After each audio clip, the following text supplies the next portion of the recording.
The story begins as one quiet evening. Breaking news broke in the city that disturbed the peace of the residents. The identity of a notorious swindler who had managed to defraud an entire country had been revealed, causing a public outcry. It turned out that the exposure of this swindler was due to a report from an anonymous source, and it was reported that about 30% of the country's population had been victimized. The financial losses from his scams were estimated at about 100 billion won, and it was not his first scam. Investigations revealed that this man has been involved in fraud since he was a child and is now hiding from the police, who have issued a wanted notice. Although the police have identified him, it has not yet been possible to apprehend the man, and it is also not known if he has a real name. The fraudster was found to be 35 years old and had never previously been listed on official databases. Further investigation revealed that his name is Han Jun-woo. Not far from the scene of the incident, Jung-woo himself saw the news about himself and was shocked. Why did they use that ugly picture? Immersed in reflection, the man realized the futility of indignation and let the situation go. The memory took him back almost 30 years, to the moment when he was a little frightened boy, standing in front of an adult who demanded an explanation. The child, barely holding back tears, answered in a trembling voice that he knew nothing, had seen nothing, and had taken nothing. The man, who was looking for a valuable item, was alarmed and angry about what had happened and decided to leave the place as soon as possible. In panic, the man decided to flee when he realized that the situation was out of control. The events are transferred to the moment of the child's first meeting with the man, which took place in an elite kindergarten, where this bachelor came looking for a new victim, or rather, his new woman. As he was breaking through the crowd, he accidentally bumped into a lady, nearly knocking over the wine glass she was holding. The man immediately apologized for his clumsiness, at the same time stealthily snatching a valuable ring from her finger. The lady only smiled and assured him that everything was fine. The glass was intact and she was not hurt. She seemed reassured, accepting his apology, and said there was no reason to worry. To this, the man only nodded and stepped back, in his head thinking about how cleverly he had nicked the ring. Looking at his loot, he confidently headed towards the hideout with the stolen ring. But as he ran, the ring suddenly slipped from his hand. It bounced twice on the floor, slipped a little farther, rolled and stopped right in front of the child. The man froze, watching the ring roll towards the boy. Returning to the previous scene, and as the man gets closer, he remembers that he saw the ring right next to the boy. The child, frightened by what was happening, burst into tears and begged to be let go, as if he really didn't know anything. But before people gathered at the child's cries, he hastily backed away, apologizing and citing a misunderstanding. As he stepped aside and continued to look for the ring, the man noticed another woman approach the boy and asked him affectionately why he was crying, and he wasn't even from their garden, which surprised the man. He turned around and watched, wondering with interest what would happen next. What did the woman say? The woman asked him if he was the father of the baby, and the thief got cold inside. He could barely squeeze out a response. He wanted to deny it, but immediately hesitated, afraid that he would give away his illegal presence in this place. He began to wonder if he should pretend to be the father of one of the children, so as not to arouse suspicion. But suddenly, at that moment, a child shouted excitedly, "Daddy!" and hugged him tightly. The man froze in confusion and started shouting, demanding that the child let him go, claiming that he was nobody to him. But the boy clung to him even tighter, begging him not to leave him and promising never to ask for toys again. The people around him began to whisper, discussing with surprise and suspicion whether it was possible for someone to abandon a child in such a place. Trying not to arouse suspicion, the man laughed awkwardly, quickly picked the boy up in his arms and said he would buy whatever he wanted and hurriedly left with him. The scene switched to a sunset in the city, the view from the alley. A man was rushing with a child in his arms down a dark alley, breathing heavily from fatigue and exertion. He stopped abruptly and earnestly asked the boy who he really was, leaving him confused. He repeated the question as to why he had called him dad, to which the child calmly replied that he had lied, just as he had. The boy looked straight into the man's eyes and innocently said that he'd noticed the lie and had seen it with his own eyes. He then asked if the game was over, which only made the man more confused, and then stood up to his full height and asked the child what game he was talking about. The child smiled broadly and sincerely and said, "It was a very fun game," which stunned the man even more. He became more serious, asking the child where he lived and who his parents were. But the child calmly replied that he had no home or family.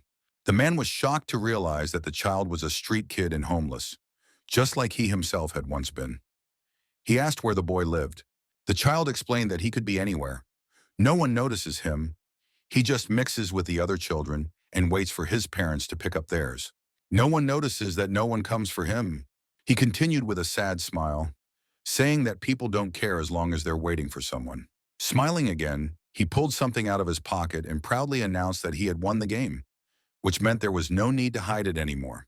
The man froze and waited to see what the kid would give out now. His eyes widened in shock when he saw the kid pull a shiny object out of his pocket. It was a ring he had stolen from a woman earlier and lost. The boy proudly held it up and said with a smile that he was now a winner. At that moment, the man remembered how the boy had cried and assured that he had seen nothing, and realized that he had been skillfully deceived. He was shocked and delighted at the same time, thinking to himself, this kid pretended to be innocent, broke into a kindergarten, and managed to fool Go Il-nam himself. The man thought for a moment, looking at the 5 or 6-year-old boy holding the ring he had once stolen and lost. The child's face lit up with an innocent smile, and the man wondered who he really was and how he had ended up in this place. He turned to the child with eyes full of amazement, which he noticed at once, and asked him suspiciously if he was afraid. The man suddenly felt anxious, not expecting to give such a reaction. He abruptly pulled himself together and thought, how so? Was there really fear on my face? And suddenly he realized he was afraid of this child, and his intelligence and his agility, and how he'd outplayed him at his own game. That was the tipping point. For the first time, the man felt the pressure of fear of a child who might be superior to him. He tried to control himself, and he smiled, strained, and reached out his hand, and said he wanted to take him with him, asking if he wanted to go with him. The child looked at him suspiciously, not knowing if he should trust this strange man or if he would be tricked again. Despite his doubts, the boy still took his hand, which was a surprise even to him. At that moment, he felt something strange, as if something new had come into his life, a sense of family. He looked into the face of Go Il-nam, who was looking at him with a smile. It was our protagonist's first father. Though at the time the boy didn't yet realize what that really meant. But he felt something else too, something inexplicable that he couldn't yet comprehend. When he began to sense that he might have more than one dad, 3 more men, 3 more fathers appeared from the past. As time passed, they all watched a TV program together, where a little boy asked a passerby for help, saying he needed to support his mom and little brother. And that's when Mr. Go Il-nam intervened, pointed to the screen and told the child that they were playing the very game he loved so much, and added that it's all just a trick, an actor's game. At this point, one of the men suddenly became thoughtful and began to look at the child intently. During their dinner together, he suggested that the boy try to play the same role as the child on the screen, which surprised Go Il-nam, but the child was excited and said he could do it. When the child happily agreed, the man felt both proud and scared at the same time. This boy still held many surprises. Later one day, a passerby was looking up at the sky, but suddenly someone called out to him, and he saw a child with tears in his eyes from inner pain and disappointment. The man felt pain looking at the child, who was crying bitterly, asking him for money. As time passed, the child began to feel proud of the moment he had managed to deceive the man. When he met one of the other men again, he happily told how easily he had fooled that one, and eagerly asked when the next time would be. The man looked at him confused, already knowing what part the boy would play now. From that moment on, the child began to actively participate in scams together with the men, whom he began to consider his fathers. Every operation he took part in was a complete success, giving him a sense of triumph and no shame for his actions. In time, he began to plan the schemes himself, controlling every detail in the course of events. He took a secret pleasure in the fact that no one could uncover his lies or tricks. He controlled the people around him with his wits and an innocent mask he wore with skill. At such moments, it seemed to him that he had the whole world in his hands. In time, the boy ceased to be just a part of the family. He became an indispensable member of the rogue gang, feeling stability and true acceptance among them. But then, at one of their gatherings, there was a loud scream that filled the room with alarm. A young man, in whom the same boy was easily recognizable, jumped up and began shouting furiously at his fathers, accusing them of getting involved with the wrong people. One of the men tried to justify himself in a panic, saying he didn't expect things to go this far. 100 billion won, he couldn't refuse. The other began desperately pleading with the young man, calling him a genius and asking him to find a way out of the current chaos. Youngwoo only responded with despair and anger, saying that there was no way out and there was no way to save himself. The man kept begging him to change his mind, asking him to try to find some solution. But Youngwoo was adamant. Everything had to stop now or the end would be disastrous. Everyone panicked and started begging him to stay, reminding him that he was like a son to them, asking if he was going to leave them. Junwoo was deeply hurt by what was happening, but suddenly he felt someone's hand on his shoulder, trying to calm him down. Turning around, he saw a smiling Ko Il-nam, who calmly said that perhaps it was time for them all to retire. The young man was touched to the core, especially noticing the old man's trembling hands. Inwardly, he felt that, if he got caught this time, it would be the end of him, because deep down he was tired of the life of a con man. He began to remember how it all began, without noticing how he had ended up on this path, and how painful it was to realize it now. Once in prison, a strong feeling of regret came over him every day in his cell. This feeling grew from within, becoming stronger than anything he had ever experienced. Youngwoo sat alone in his cell, exhausted and filled with despair. He began to remember how the men he thought of as fathers were obsessed with greed, constantly living in fear and hiding.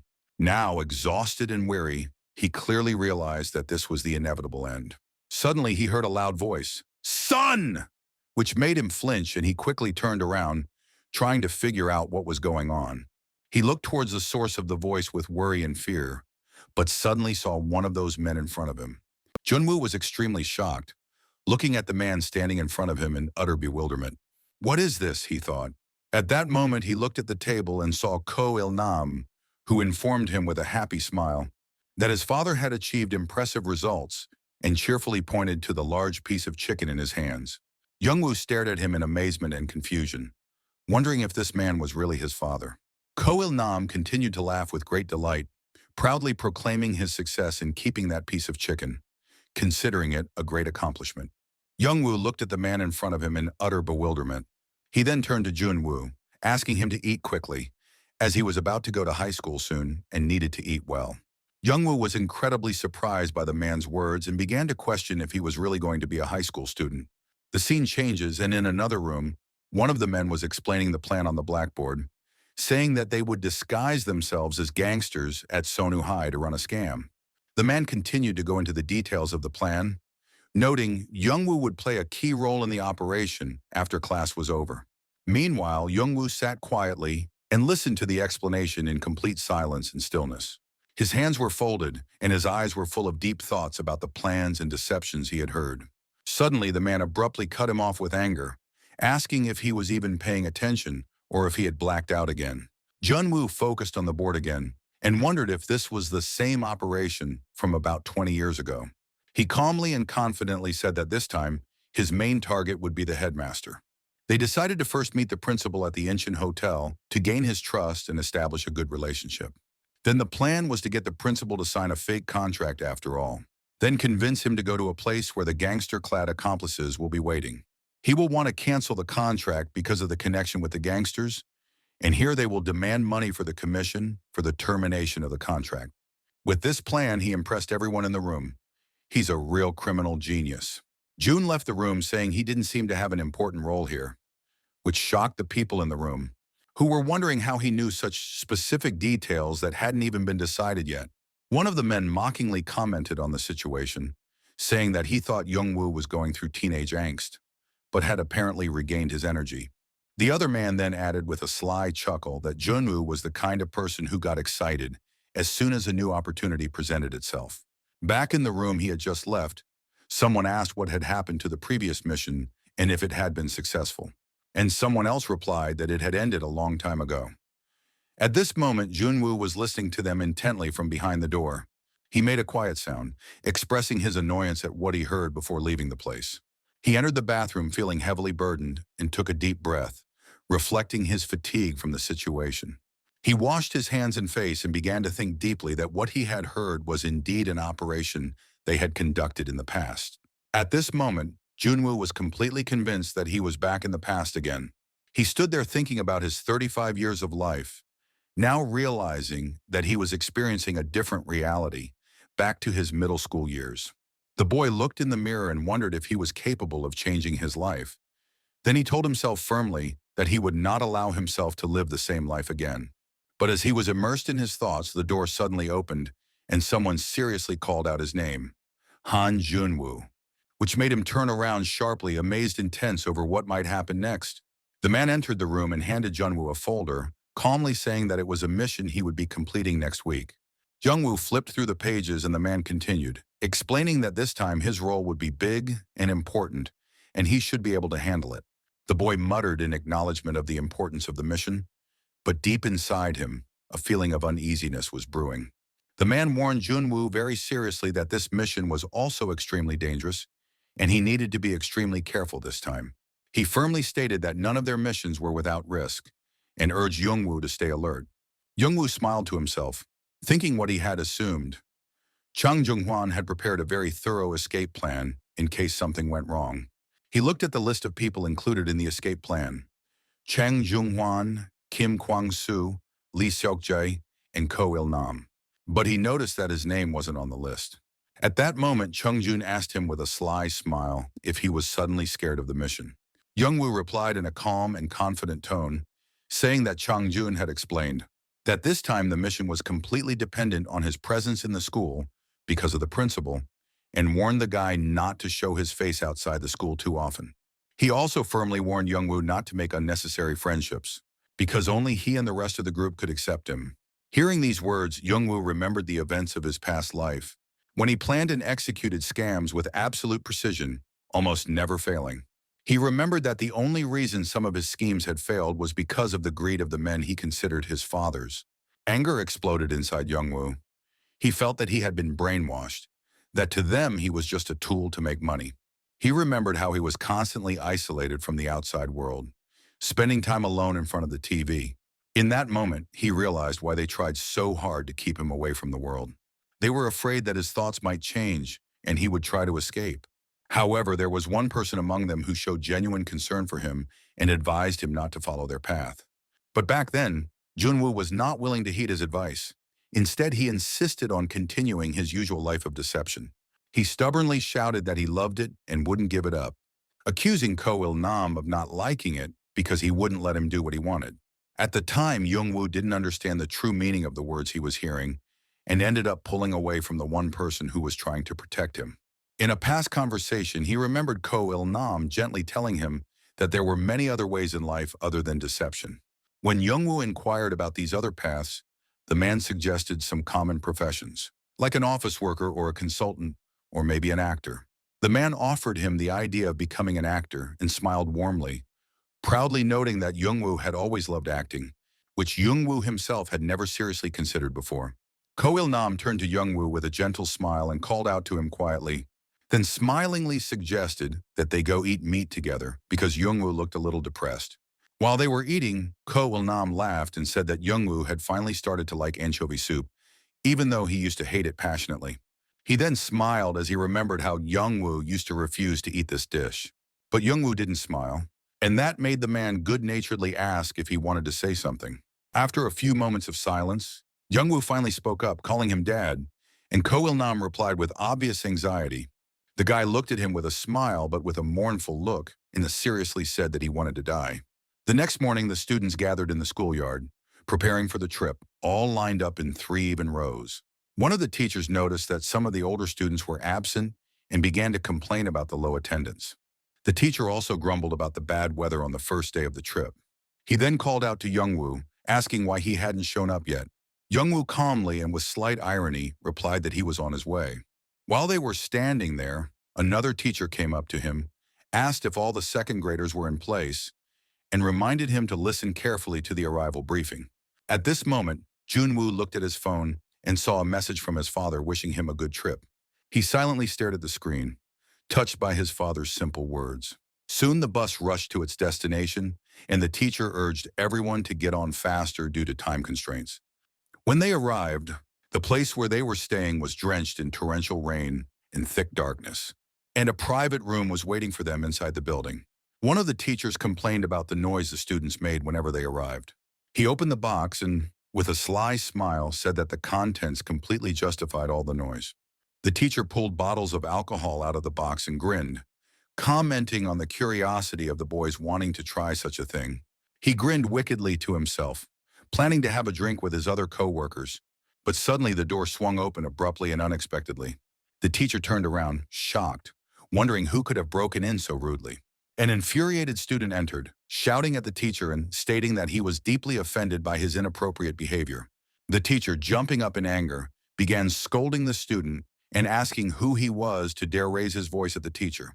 Junwoo paid no attention to the teacher's words, walking away and complaining about the loud commotion. He decided to take a quick nap somewhere away from the other students and told the teacher to leave the room. The teacher became enraged at the student's disrespect and yelled, demanding his name in class. He then rushed to the student, grabbed him by the collar in anger, and threatened to hit him before calling the classroom teacher. At this point, the student smirked derisively, ready for whatever might happen next. The teacher furiously pounced on Junwoo, swearing and trying to punch him. But Jungwoo blocked the punch with such fury that everything flew out of his hands. The teacher was surprised and backed off a bit when Junwoo mockingly reminded him of his intention to summon the classroom teacher. The teacher became visibly nervous and embarrassed, while Junwoo doubted any of the teachers would come to his aid. He sarcastically added that teachers had recently been beaten up by his father and uncles, then showed the tattoo to the teacher. At this moment, the teacher was overcome with panic and amazement at hearing from Junwoo, who coldly challenged him. The teacher wondered in horror who this student really was. This guy with the tattoo. Is his family really related to gangs? Junwoo smirked mockingly, completely unfazed by the teacher's threats. He confidently and calmly sat down on the couch, ordering the teacher to leave the room and call the classroom teacher if he wanted to. The teacher felt angry and humiliated by Junwoo's insolence, stated that he would call the classroom teacher right away and ordered him to wait. He rushed out of the room, yelling for Jungwoo to stay put and slammed the door behind him. Left alone, Junwoo sarcastically exhaled a sarcastic sigh of relief that things had gone much easier than he had expected. He calmly looked around the room, completely in control of the situation. A mysterious, mocking smile played on his face. Reflecting the success of his plan, he turned to the bottles and drinks the teacher had left behind. Meanwhile, the teacher returned with the class teacher, who at first said that it was very strange. Junwoo was always such a quiet student in class. Then he asked his colleague if what Junwoo said about his father, uncles, gangs, and tattoos could be true. The classroom teacher replied that if it was, they would have known about it beforehand. The teacher quickly returned to the room with his colleague, shouting, "Han Junwoo!" But when they entered, they saw that Junwoo had already disappeared, which only increased their confusion and anger. A teacher smelled the odor of alcohol and angrily asked his colleague if he had been drinking here. The other teacher nervously replied that he hadn't touched anything, but the first teacher insisted, pointing his finger at the bottles of alcohol on the table, and also the cigarettes scattered all over the table. The accused teacher tried to explain himself once more, but his colleague interrupted him with anger and irritation, saying he knew he hadn't been drinking. With rain pelting down outside their windows, the two teachers decided to look for Jungwoo and find out where he had disappeared to. At that moment, Jungwoo was walking quietly in the rain, away from where he lived. He headed towards a cliff by the sea under a gloomy sky and torrential downpour. He seemed determined as he stood on top of the high cliff, telling himself that the play he had prepared was now truly over. Standing on the edge of the cliff in the pouring rain, he thought that this moment was truly over. He stared at his shoes that were soaked to the skin, wondering why he felt so strange, even though his entire life up until now had been nothing but a lie. His life flashed before his eyes and he remembered how he always thought he was the hero of the movie. But in reality, he was just a fraud and a criminal who deceived others. And he realized if he continued like this, he would just repeat his life all over again. Deep inside, he decided that today he would end Han Junwoo's life of 35 years. He raised his head to the rain-covered sky and thought to himself, today is the perfect day to die. But suddenly he heard shouts that he had been found and turned around in surprise. Several people quickly approached him and shouted, asking what he was doing in such a dangerous place. Junwoo coldly turned to them without answering. They shouted to him, begging him to go down immediately and warning him that the place was extremely dangerous. Junwoo ignored all the warnings, convinced that it was indeed time to end things. He took a small step forward, muttering to himself, sad, but it's time to do it. This is the chance to end everything. People rushed towards him, desperately trying to stop him from jumping. But his body was already hanging off the edge of the cliff as they watched in horror and shock. As he fell, his hand reached out as if trying to grasp a sliver of film, symbolizing the life he had lived as a criminal. The scene suddenly changed, and somewhere else there were angry voices about some of the performers, who had once again run away from a theater production, even though they had been paid extra because they had come from far away. The assistant worriedly approached the theater director, not knowing what to do, especially since the show was only 5 hours away. The director ordered that the audience be refunded their ticket money. The assistant angrily suggested demanding compensation this time and criticized Director Ju, who constantly pays himself. Director Ju left the room, ordering to send a short and clear apology to the audience without long explanations. Inside, Ju was boiling with rage, remembering how he had always considered trust in his work as something priceless. He recalled his past when he had been a prominent member of the National Assembly just 5 years ago. He had achieved tremendous success, but realized too late that his success had brought about his demise, as many around him were taking advantage of him. Even those he trusted, betrayed and constantly framed him in a ruthless game of political intrigue. Ju was left alone and isolated after he was slandered, accused of corruption. He then made the decision to completely withdraw from the political sphere, which had become too dirty in his eyes. After that, he took up his project with pride and passion. This project was the establishment of a small theater, but he soon realized that running such an institution was not easy either. Nevertheless, the theater was a good success at first. Although it was only a small rural theater, it managed to attract enough attention. The strategy of relying on new, unknown actors proved more successful than trying to invite celebrities who were hard to book for such a small venue. Ju clearly understood that the first thing that gets an audience's attention is an actor's famous name. But he was pretty sure that what really gives the performance quality is not the actor's fame, but how well he embodies his role. Sitting in the empty auditorium, Ju pondered the importance of sincere acting and how an actor can truly touch the hearts of the audience. That's why director Ju decided to focus on aspiring actors who had talent but remained in the shadows. And indeed, the theater began to earn a good reputation as a place where new talent was discovered. But this reputation did not last long. Soon, young actors who had become better known began to move to Seoul, a city with more opportunities. Hungry for recognition, the actors left the small theater and went to work in Seoul's popular theaters. Ju asked himself in despair whether the problem was with him personally or with the world, since this was the third time such a situation had happened. As he was walking toward the auditorium, suddenly he heard a sound from inside. He assumed that the assistant had left the doors open while talking to him and decided to go in to check the source of the noise. He cautiously peeked inside, expecting to see someone there. And indeed, just as he thought, he saw a young man sitting quietly in the back rows of the theater.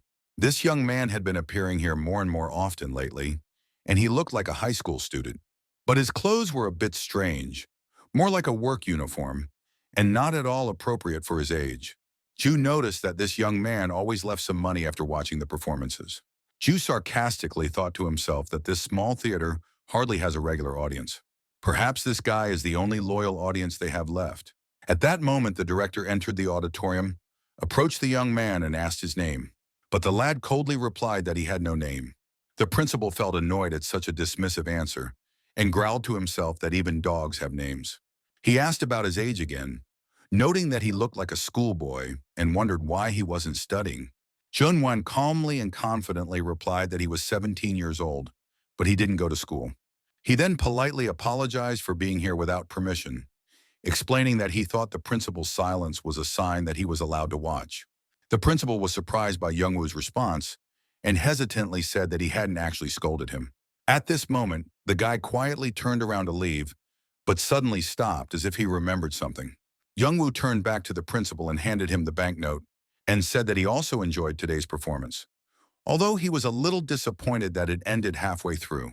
The principal felt insulted and angry at the young man's gesture and shouted in anger at him that he had never asked him for money.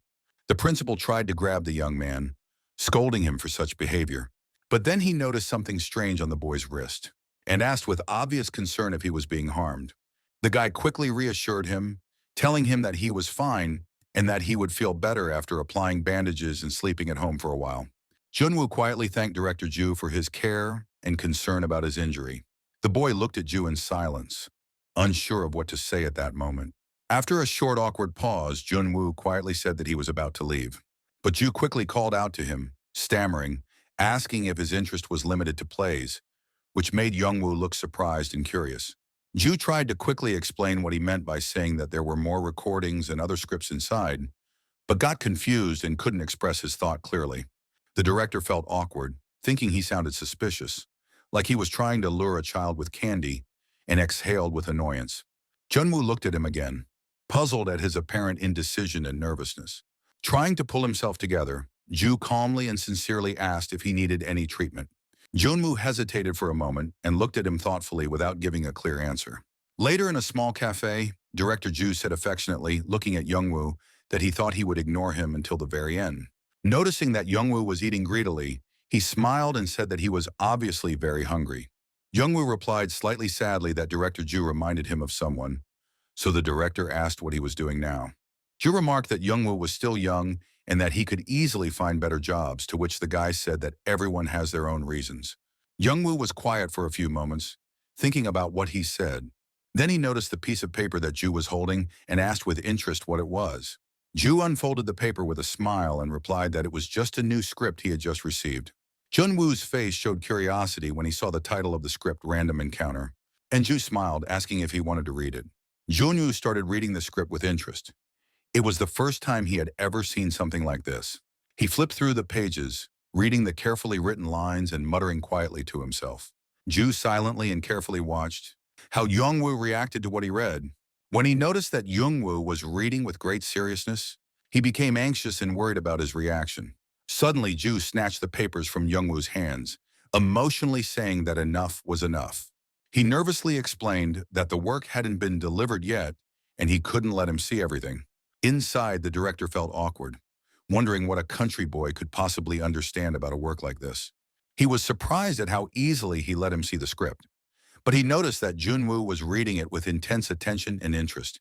Youngwoo quietly said that he really enjoyed reading it, which made the director slightly disappointed at the simplicity of his response. Ju asked with a sarcastic smile if that was all he could say, then asked him to express his opinion about the script more clearly.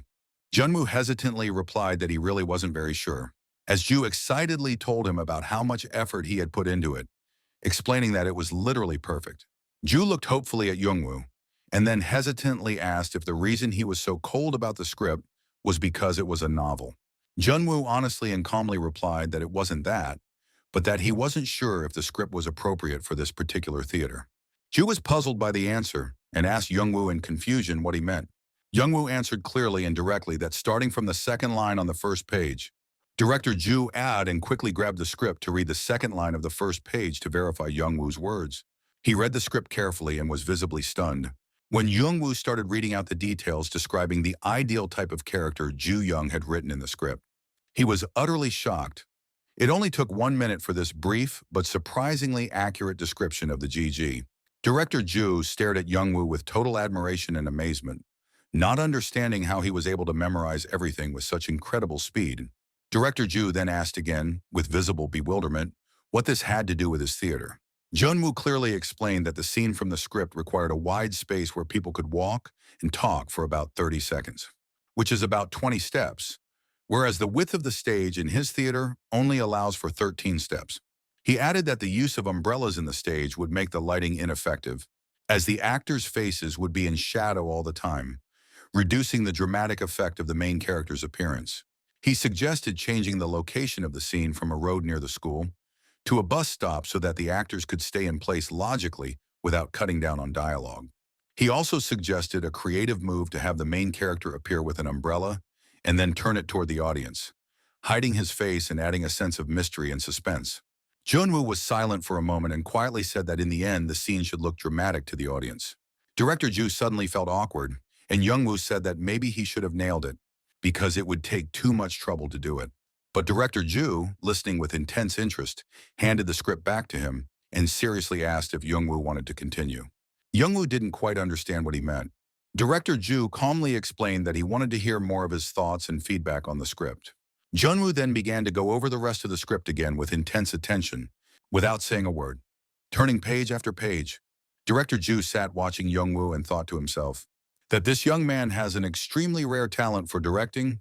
Youngwoo's spontaneous and surprising remarks included detailed observations about the structure of the scene, the movement of the actors, and the viewing angles from the audience.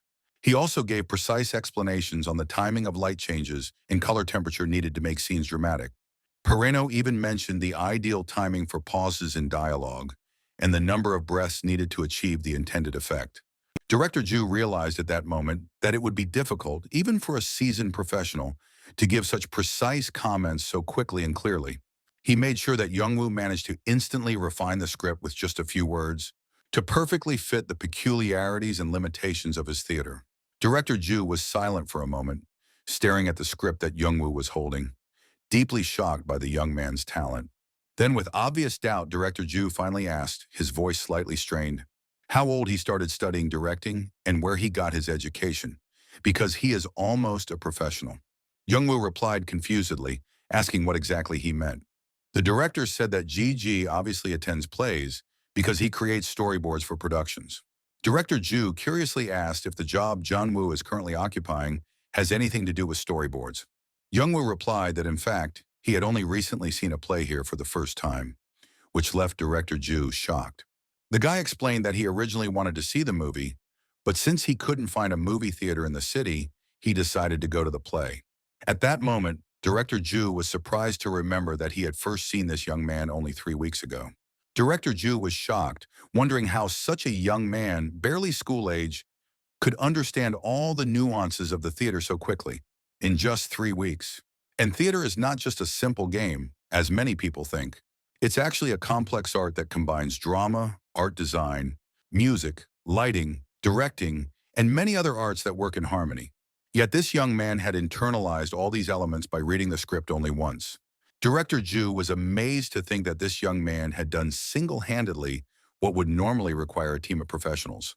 What amazed him even more was that this kid had only watched the performances for 3 weeks, and now he was just eating. Director Ju hesitantly asked if he was interested in trying to rework the dialogues as well.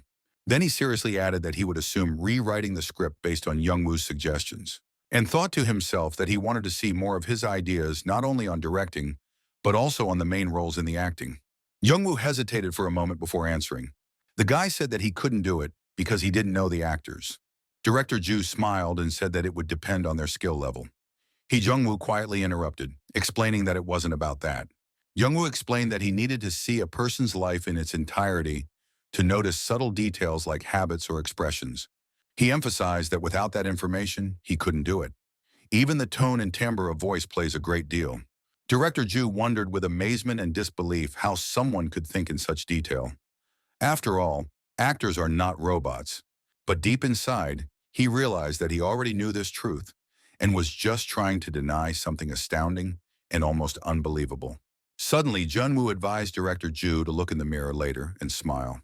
He explained that when Ju smiles, his pupils dilate slightly, and added with a grin that it would be perfect for the role of an assassin. Director Ju was shocked and dumbfounded by Jungwoo's words and asked in bewilderment what he meant. Jungwoo smiled slightly and quickly said that he was just joking, then stood up ready to leave. At this moment, Director Ju felt a lack of words to describe this guy's directorial genius. Jungwoo looked at Director Ju and simply asked if he would go the same, which slightly embarrassed the director. Jungwoo then thanked Director Ju for the treat and quietly left the place. Left alone, Director Ju laughed quietly and muttered to himself in amazement that he was clearly hypnotized by the dialogue. Director Ju continued to ponder, wondering where this mysterious young man had come from, but decided to put the rest of his questions on hold as he knew he would see him again tomorrow at the construction site. Suddenly, one of the men mockingly asked Jungwoo about who he even was. Jungwoo coldly replied that he had come to collect his money.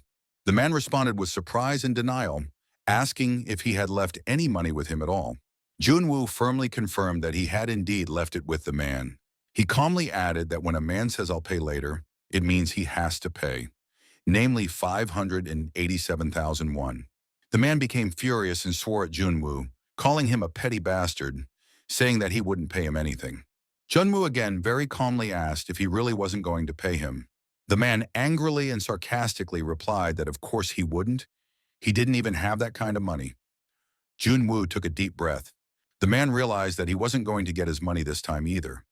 He remembered that he had given this man one last chance and had already forgiven twice to avoid problems. But the man kept making excuses, talking about hard times and saying that it was normal not to pay when there were too many workers. Junwoo quietly and sadly thought that these people had no idea who they were really dealing with. He sadly wondered if they assumed that he couldn't do anything simply because he was young and didn't have a family. Junwoo knew very well that this man was not only stealing money from him, but also from many other workers. Although he could easily turn the other workers against him, he quietly wondered where he would find a new job. Suddenly, everyone heard a loud voice shouting, "What the hell are you even doing?" And everyone turned toward the door in horror. Director Ju appeared in a rage, yelling at the foreman and asking if the workers were underpaid. A few hours earlier in the theater, an assistant had irritably inquired about someone's absence, perplexed as to why they hadn't shown up yet. While Director Ju was anxiously waiting for Youngwoo, who was late for his usual appearance, the same assistant suddenly asked where the 17-year-old boy might be at that time of day and remarked that he should be at school. But Principal Ju intervened, saying that the boy did not go to school but was working at a construction site. Then the assistant wittily suggested, "Why doesn't he go to the construction site himself?" which caught Ju's eye. He concluded that, based on his own words, the boy was probably working there now. Suddenly, Ju rushed toward the door, ignoring his assistant's shout to stop and reminder of an important meeting. Ju hurried with quick steps, berating himself for not realizing it sooner. Making his way towards the construction site, he reached it, breathing heavily from his rapid running. He stopped for a breather, looking around and thinking, "Is this the site?" The director heard some voices coming from the outhouse. Now Ju approached cautiously and quietly opened the door. Suddenly, he burst into the room shouting furiously at the foreman for underpaying the workers, which shocked the two men inside the room with Junwoo. The foreman turned around and sat down, gripped by fear, while Jungwoo looked at Ju in surprise, perplexed as to why he was here. The man began to stammer, claiming that outsiders were not allowed to enter. In a fit of rage, Ju lunged forward, called them bastards, and overturned the table in front of them, scattering papers all over the room. Meanwhile, Jungwoo stood perfectly still, showing no reaction, as if he had no interest in what was happening. Ju noticed Jungwoo's immobility and, angry, shouted at him, demanding an explanation as to why he was standing there doing nothing. And while the two workers could barely stand up after such a debacle, he immediately grabbed Junwoo's arm and dragged him outside, scolding him for wasting time on such people. When they went out and returned to the theater, Director Ju remained in a rage, muttering curses and calling those men cursed. He then turned to Jungwoo, expressing deep amazement at how the latter was able to endure all of this without showing a single bit of anger or annoyance. He asked if Jungwoo was offended because he didn't get his money and suggested that he report the men to the police so that they could be arrested. But Jungwoo calmly asked why Director Ju would do that for him. At that point, Ju explained in a firm, instructive tone that when an adult offers help, a young person should thank, not argue. At that moment, Ju noticed that Jungwoo clenched his fists, a clear sign of inner tension. He looked at Jungwoo seriously and bluntly said that he wanted him to stop doing this kind of work and only work with him in the theater. While saying this, Ju began to think back and counted how much money he had lost in the last month. Jungwoo noticed the sudden silence and, puzzled, asked why Ju had made him such an offer. After a short hesitation, Ju smiled softly and indirectly asked if it was better for Jungwoo to stay here and watch those plays he loved so much. But Jungwoo replied confusedly, wondering why Ju was so interested in him and why he was helping him since yesterday. Ju quickly shook his head negatively, explaining that it wasn't personal help but just an employee to him. Jungwoo chuckled and sarcastically asked if Ju really had that much money to pay him. This question made Ju angry, and he sharply asked Jungwoo if he was afraid that he would cheat him. Jungwoo simply and clearly answered that yes, he was afraid, which made Ju even more angry. He became even more expressive and shrieked that he would pay Jungwoo's wages, even if he had to work on the construction site himself. Then he was silent for a while, remembering what had happened the day before. At that moment, Ju remembered something of what Jungwoo had said and realized that he couldn't remember all the details of the conversation clearly. But even though he couldn't remember everything, the strong emotions he had felt then remained vivid in his memory. He firmly decided to himself that he would not let this talented young man waste his life. The lad must develop talent. Although he realized that keeping Junwoo around might cost him more for now, he was determined to do so. Youngwoo remained silent, listening to Ju and showing no obvious reaction. Then he quietly asked Ju, remembering their previous conversation, whether part-time theater employees get a chance to see plays. The scene changed, and at sunset, Ju stood at the entrance to the theater, feeling a little tense because he was worried about Youngwoo. He was somewhat worried because Youngwoo had been out for too long.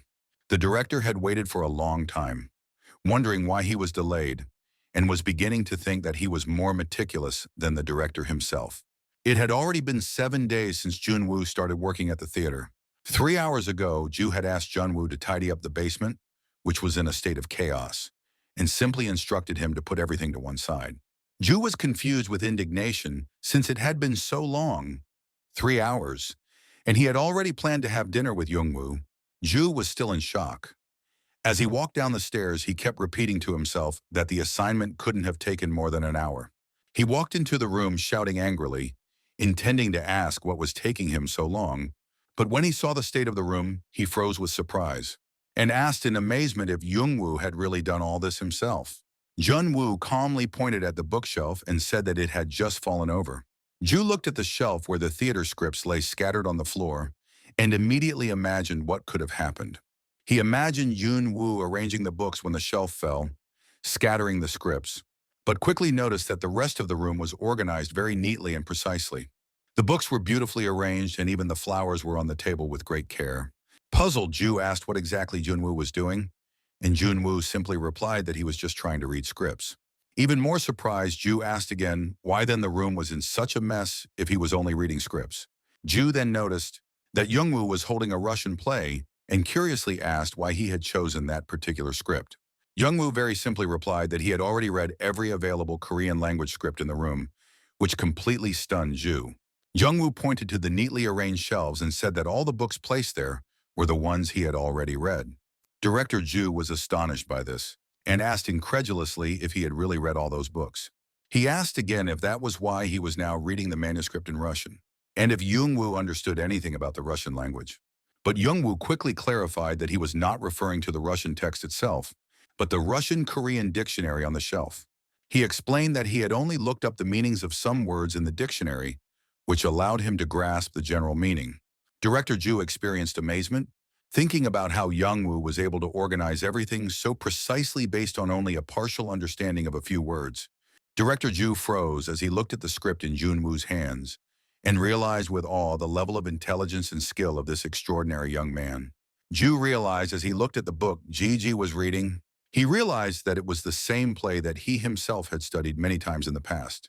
He remembered that scene in the book where its main character had to express his anger before speaking by throwing objects around the room.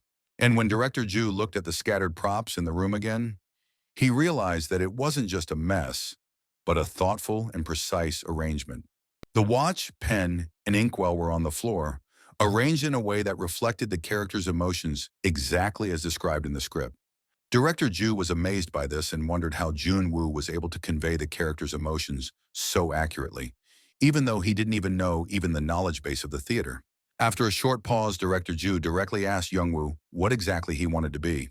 He then inquired why Youngwoo always kept quiet even when a person like him was around, and tried to draw out his true dream from him. Junwoo calmly replied that his only dream was to live the life he was living now. Director Ju was surprised, and pointing to the chaotic room, asked in annoyance what all this mess meant then. Junwoo quietly replied that he was just preparing the scene before it started. Director Ju was surprised by his words and curiously asked, "A scene?" Then asked if Youngwoo intended to play. But Youngwoo didn't answer, and Director Ju realized that he hadn't actually given up on the idea. Then Director Ju smiled in amazement and said that he had always thought that Youngwoo was only interested in directing, but now he seemed to be interested in acting as well. He wondered if this was the real reason for Youngwoo's deep passion for theater all this time. Director Ju then advised Youngwoo that from what he had seen so far, Youngwoo would be more suited to be a director than an actor. But Youngwoo objected, explaining that the objects in the room were not randomly scattered, but each one has its own purpose, and even a meaning. Director Ju insisted, saying that a good actor can act anywhere, but theater is something else. Junwoo replied confidently, "That's why they have a stage." Director Ju asked puzzled, "What does theater have to do with acting?" Youngwoo explained that everything on stage must be in harmony and unity, whether it's the actors, the props, or anything else. Director Ju asked in surprise if that meant that harmony was more important than the acting itself. Junwoo replied that that's part of it, but he wants the scene itself to be perfect. Then Junwoo stopped talking and was silent for a moment, looking at Director Ju. Suddenly, he decided to show him in practice what he meant by saying that he had no choice but to demonstrate it. At which point, Junwoo completely transformed into the character and performed the scene with precision and focus, impressing Director Ju. Director Ju froze in amazement as he watched Junwoo's stunning and unexpected performance. Finally, Junwoo got so deeply into the role that he put his hand to his head in shock. And Director Ju realized that he was truly a rare and exceptional talent, as evidenced by those expressions. At that moment, Director Ju clearly saw that the expression on his face reflected a person who had nothing left, a person who had reached the ultimate limits of despair. Director Ju watched carefully and immediately realized that the boy wasn't just babbling, he had something to surprise him. Amidst the theater props, Junwoo suddenly transformed into a completely different person. It was surprising that Junwoo's eyes turned red from burst capillaries, a physical reaction that couldn't have been accomplished simply by doing so. Director Ju wondered with amazement and awe whether it was really possible to sink so deeply into emotions in such a short time. In the middle of his speech, Junwoo cried out powerfully and emotionally, slamming his hands on the table and shouting, "What's the whole point of this?" Junwoo stood trembling on the table, clearly showing signs of extreme tension. He then began to move slowly, still shaking with stress and lethargy. Without noticing it, Junwoo lifted his foot and stepped on the clock on the floor, causing him to slip and lose his balance. Director Ju immediately noticed what was happening and shouted loudly to warn Youngwoo. Knowing that the room was filled with scattered objects, making it difficult to move, Youngwoo tried to stay on his feet and quickly grabbed the back of a chair to keep from falling. Then after a moment of silence and stillness, he slowly sat back in his chair, showing clear signs of physical and emotional fatigue. Director Ju was silent, deeply moved by what he had seen. He realized that Junwoo's actions and fall were not a mistake or an accident. Even the way he caught the chair, it looked completely natural. Director Ju also noticed that his body posture and the way he sat down reflected a person who was completely exhausted. His blank expression as he sat there conveyed the image of a person who had no strength left to stand up again. Director Ju felt inside that everything Junwoo said was completely true, and that every element in the room and in the performance was perfectly synchronized. When the scene ended, Junwoo said that the performance was now over. Then Director Ju clearly added that it couldn't go on like this. He immediately looked at Junwoo and seriously told him, "You need to get on stage as soon as possible." The scene changed, and now Junwoo began to think back on his past and realized that it had been 2 years since he had cut ties with his fathers. Finding a part-time job had become incredibly difficult because he didn't even have a passport. And while he could live comfortably if he wanted to, he promised himself he wouldn't go back to a life of fraud again.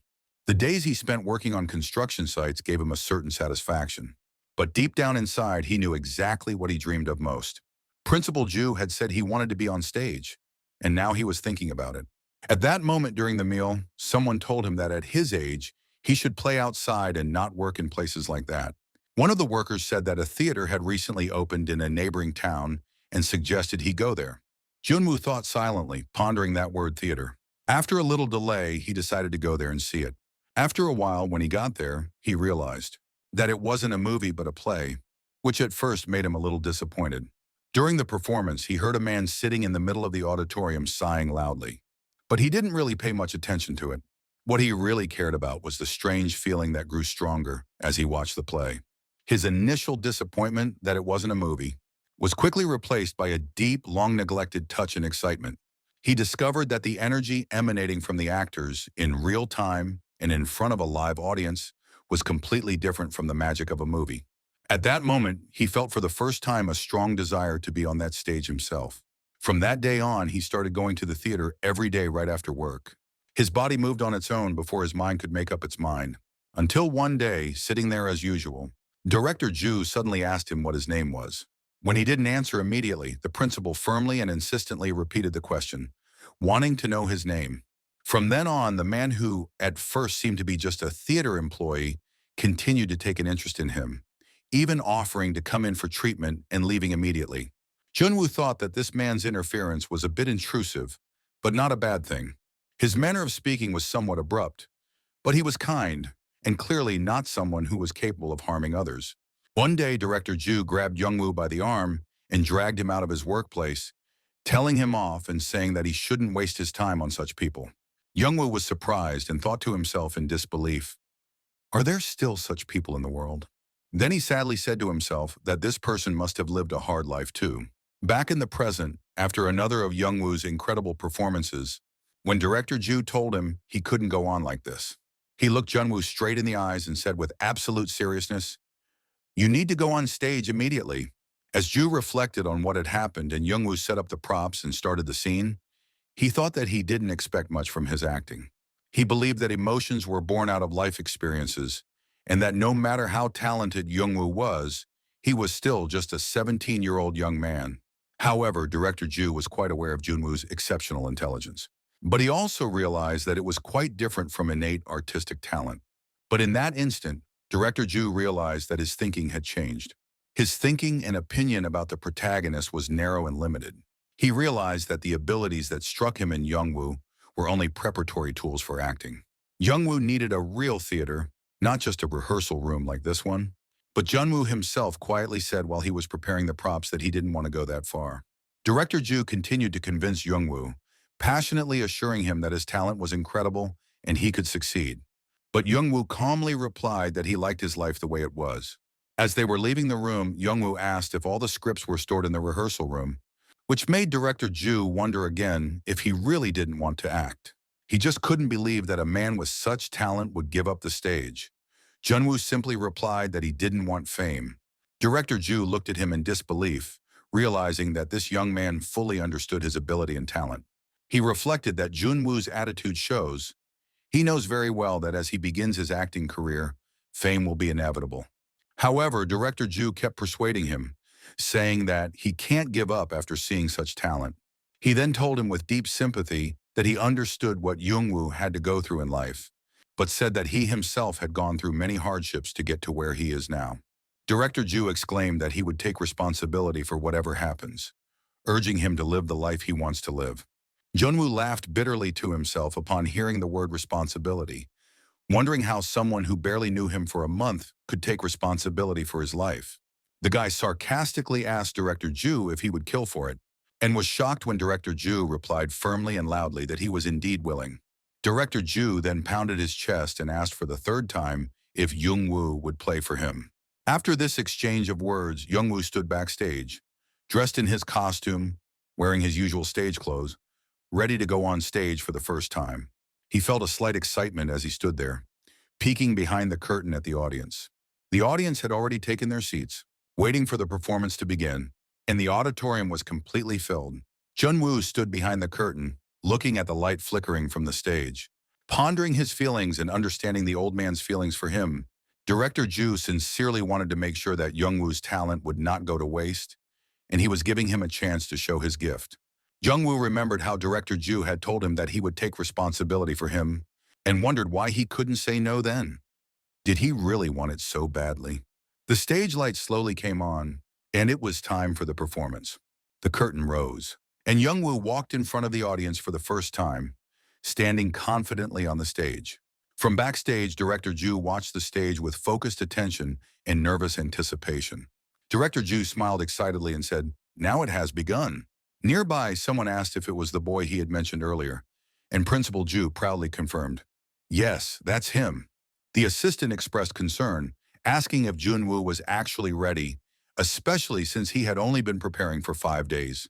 Ju realized in his own mind that it would be hard to learn, especially being a boy who had never learned the basics of theater. The other man corrected him, saying that Junwoo didn't have 5 days. He only had 12 hours. This stunned everyone. Director Ju began to explain to the other person, emphasizing that it had only been 12 hours since he had given Youngwoo the script. Youngwoo stood on the stage with impeccable composure, waiting for the right moment to begin. He slowly and confidently raised his hand toward the light coming from the stage. It was the first movement that started his performance. Now that he had lost it, Junwoo continued his performance in a deep voice, expressing his sadness, saying that the world had imprisoned him in darkness and silence. The audience whispered about the new actor. They were shocked by his skill, and in a voice full of emotion, He said that the moment he saw her for the first time, it felt as if time had stopped. Inwardly, he admitted that it was a feeling he had never experienced before. Jun-woo continued in a powerful, emotional voice that the moment she took his hand and smiled at him was the moment of their first goodbye. The audience was already almost cheering from this wonderful play. With deep pain, Jun-woo expressed his powerlessness by saying that there was nothing he could do. Absolutely nothing at all. Then he suddenly stood up and started to move away from the chair, continuing, they were living in two completely different worlds. He continued kneeling down, talking about his suffering, the choices he had to make. She could never understand any of it. Then he raised his voice in great excitement, saying that she was everything to him. So how could she say such things to him? People in the audience were crying.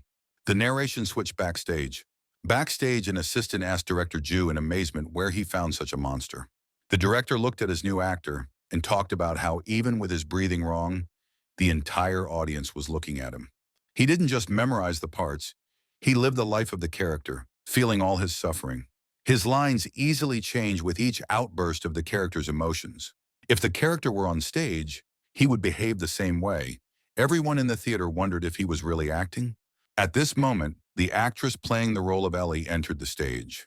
Jun-woo noticed her and rushed over to her, exclaimed in deep concern, saying her name loudly. He quickly grabbed her and shouted, begging her not to leave. Jun-woo looked into her eyes with deep sadness as she told him, there is something I never told you before. The reason why she couldn't answer that day. And at that critical moment, the actress realized that she couldn't remember the next line she was supposed to say. She froze in place, confused, trying to remember the lines but could only utter scraps of phrases. Backstage, Principal Ju realized what had happened and exclaimed with dismay that she had forgotten her lines. He explained to himself that this sometimes happens to new actors who have little stage experience. Director Ju regretted that she couldn't just ignore the missed line and continue the performance naturally without stopping. At this moment, Jun-woo whispered to her, telling her not to continue. Jun-woo immediately realized the awkward situation they were in and began to improvise. At this moment, his eyes filled with tears and his voice trembled slightly.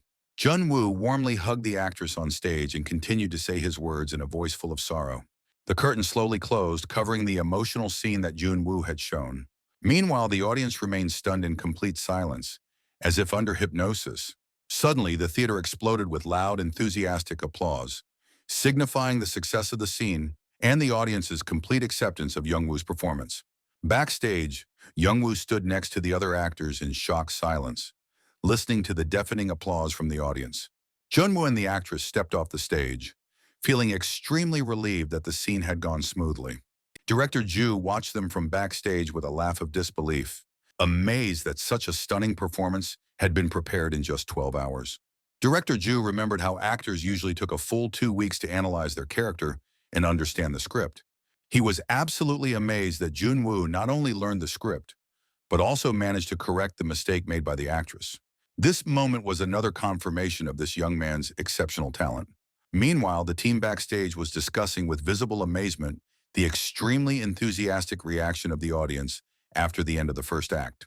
They wondered how a 17-year-old could have delivered such a high-quality, emotion-filled performance in such a short time. The director asked them if they had really noticed absolutely everything that Jun-woo had done. He had changed the entire stage concept, chair placement, movement patterns, lighting design, and even color coordination. Upon hearing this, the assistant was surprised and admitted that he hadn't noticed it until just now.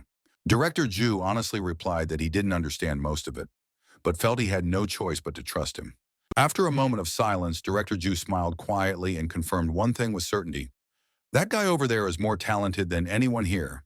Jun-woo sat in the dressing room, feeling a strange sensation that he couldn't pinpoint.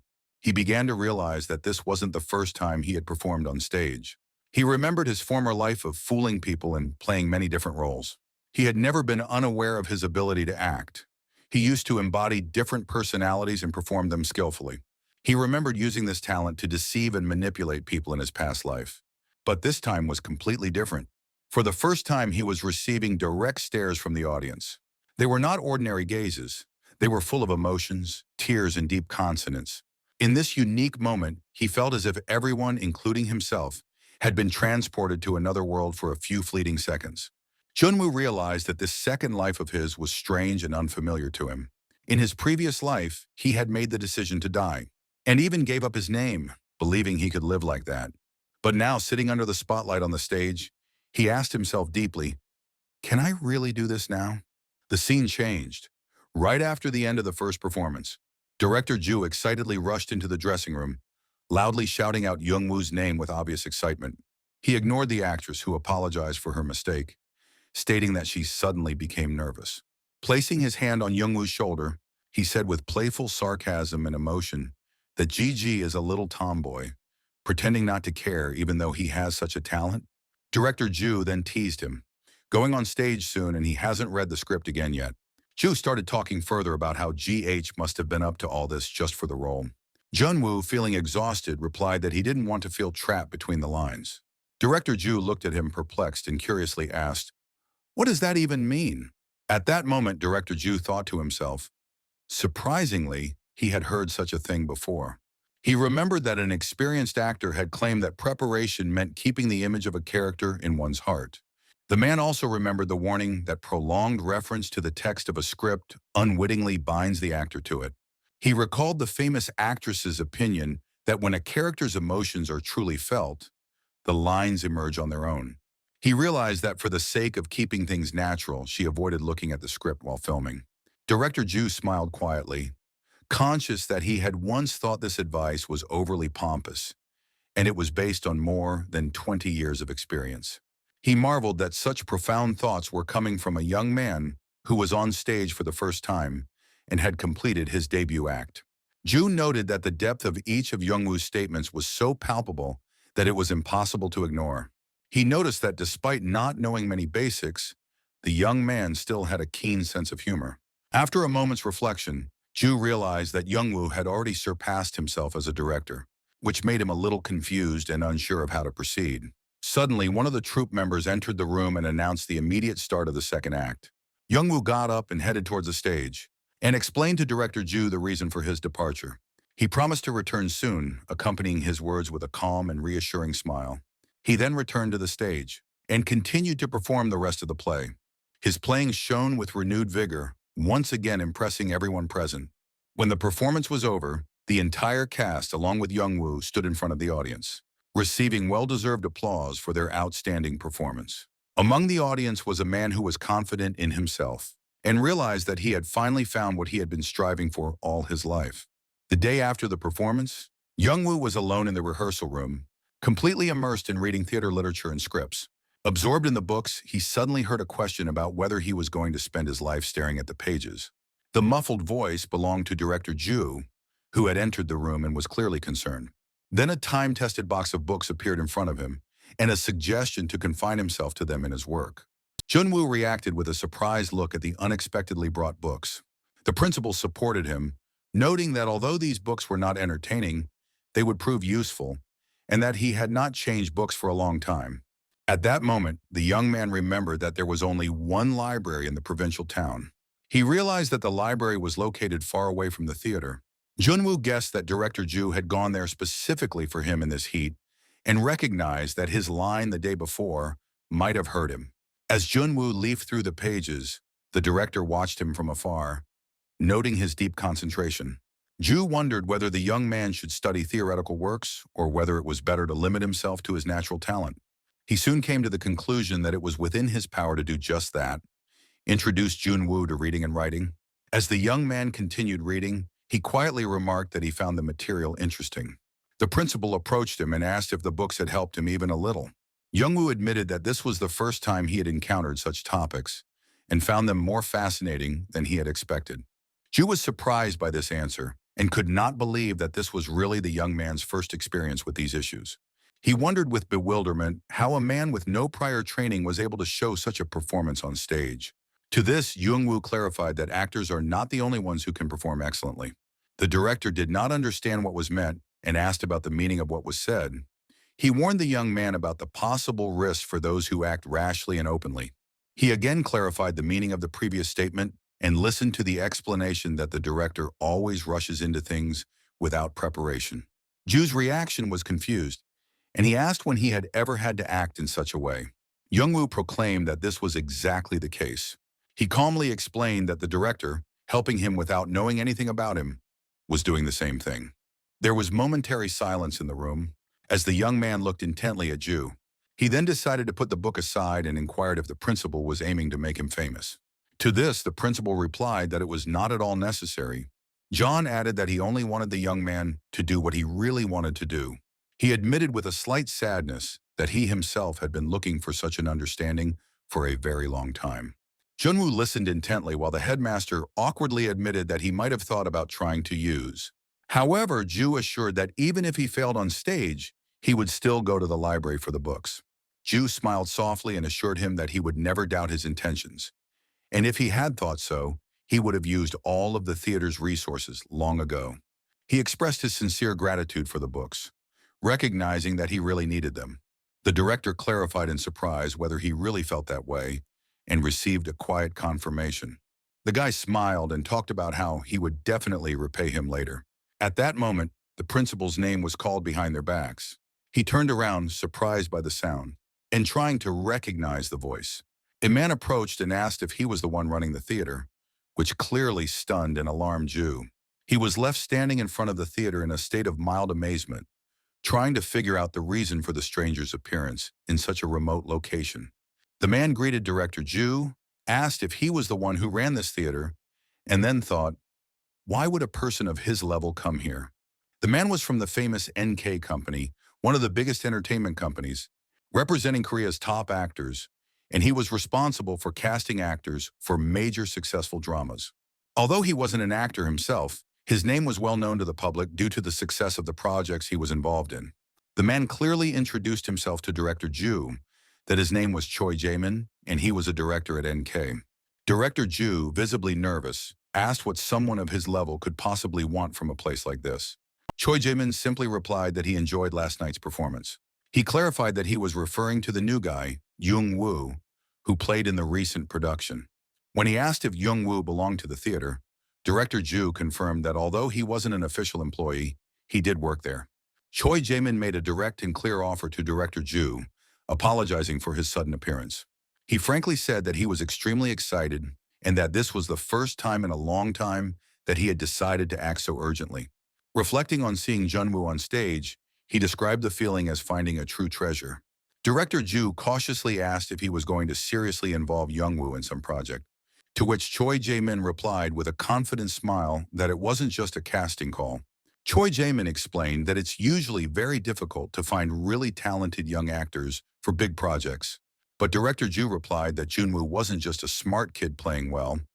He was able to express the emotions of a man in his 30s without any difficulty. He added that, in truth, Junwoo had already surpassed that level. Choi Jae-min was surprised and expressed his admiration, saying that he could never imagine someone with such talent hiding in a place like this. Director Ju mentally confirmed that Junwoo's abilities were far from ordinary. Choi Jae-min then asked if they had clear plans for Youngwoo's future. He was surprised when director Ju smiled and replied that while he respected NK's professional standards, wanted to know if they were willing to offer basic training, major opportunities both at home and abroad to Youngwoo. Director Ju added that he also wants Junwoo to have the opportunity to attend major art events. Choi Jae-min asked, slightly dumbfounded, if director Ju was serious about requesting all this for a young rookie with no experience. Director Ju smiled confidently and said that if he had actually seen Junwoo play, he would understand the reason for these requests. After a moment of thought and hesitation, Choi Jae-min finally replied that he would try his best to fulfill these requests as much as possible. But director Ju thought to himself, looking at Choi Jae-min, that he had not yet realized the full measure of Youngwoo's talent. Ju said that what he saw was only half of what was hiding inside. Choi Jae-min handed director Ju his business card and made it clear that their goal was simply to create an environment for this child to grow up in. At the end of the meeting, Choi Jae-min told director Ju that he hoped he would choose a path that would be helpful and effective for Youngwoo. He then left the theater, asking director Ju to think it over well and call him back later. The scene had changed. Now Youngwoo was lying on the floor of the rehearsal room, exhausted and thinking deeply about what he could do for the director. He started to get lost in thought, telling himself that he didn't have any money right now. But then he realized that director Ju was not the kind of person who cared about money in the first place. As he lay there immersed in his thoughts, he suddenly heard the door swing open. Director Ju watched him from the doorway for a while and muttered to himself that he was bored. He tried to get Junwoo's attention by entering and intentionally coughing. Director Ju stepped inside and kindly said that he just wanted to check if he was all right and see if he had any questions, especially since he had a great teacher under his belt, and then saw that GG had questions after all. Youngwoo pointed to a book he was reading and said that some of the translated dictionary definitions didn't quite match the examples given. Director Ju enthusiastically sat down next to him and confidently stated that although he only had 5 years of experience, he had studied the equivalent of 10. He looked at the text and said excitedly, "Could it really be the moment when he could help?"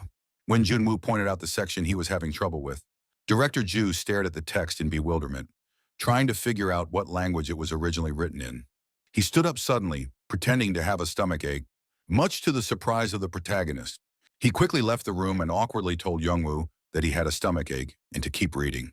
He slammed the door behind him and stood outside breathing heavily from stress, thinking with amazement, how much longer will Junwoo continue to surprise him? At that time, Ju felt that he finally got the image he had dreamed of, but was amazed at how fast Junwoo was developing. Standing outside, Director Ju said to himself with deep sadness that he had experienced many failures in his life, but this was the first time he felt so incompetent. He realized that it was becoming truly difficult for him to control or guide such a gifted young man. After a moment, Director Ju returned to the room and saw Junwoo holding out a book to him, humbly asking for an explanation. Director Ju sighed with relief and joy, because at least he knew this part well.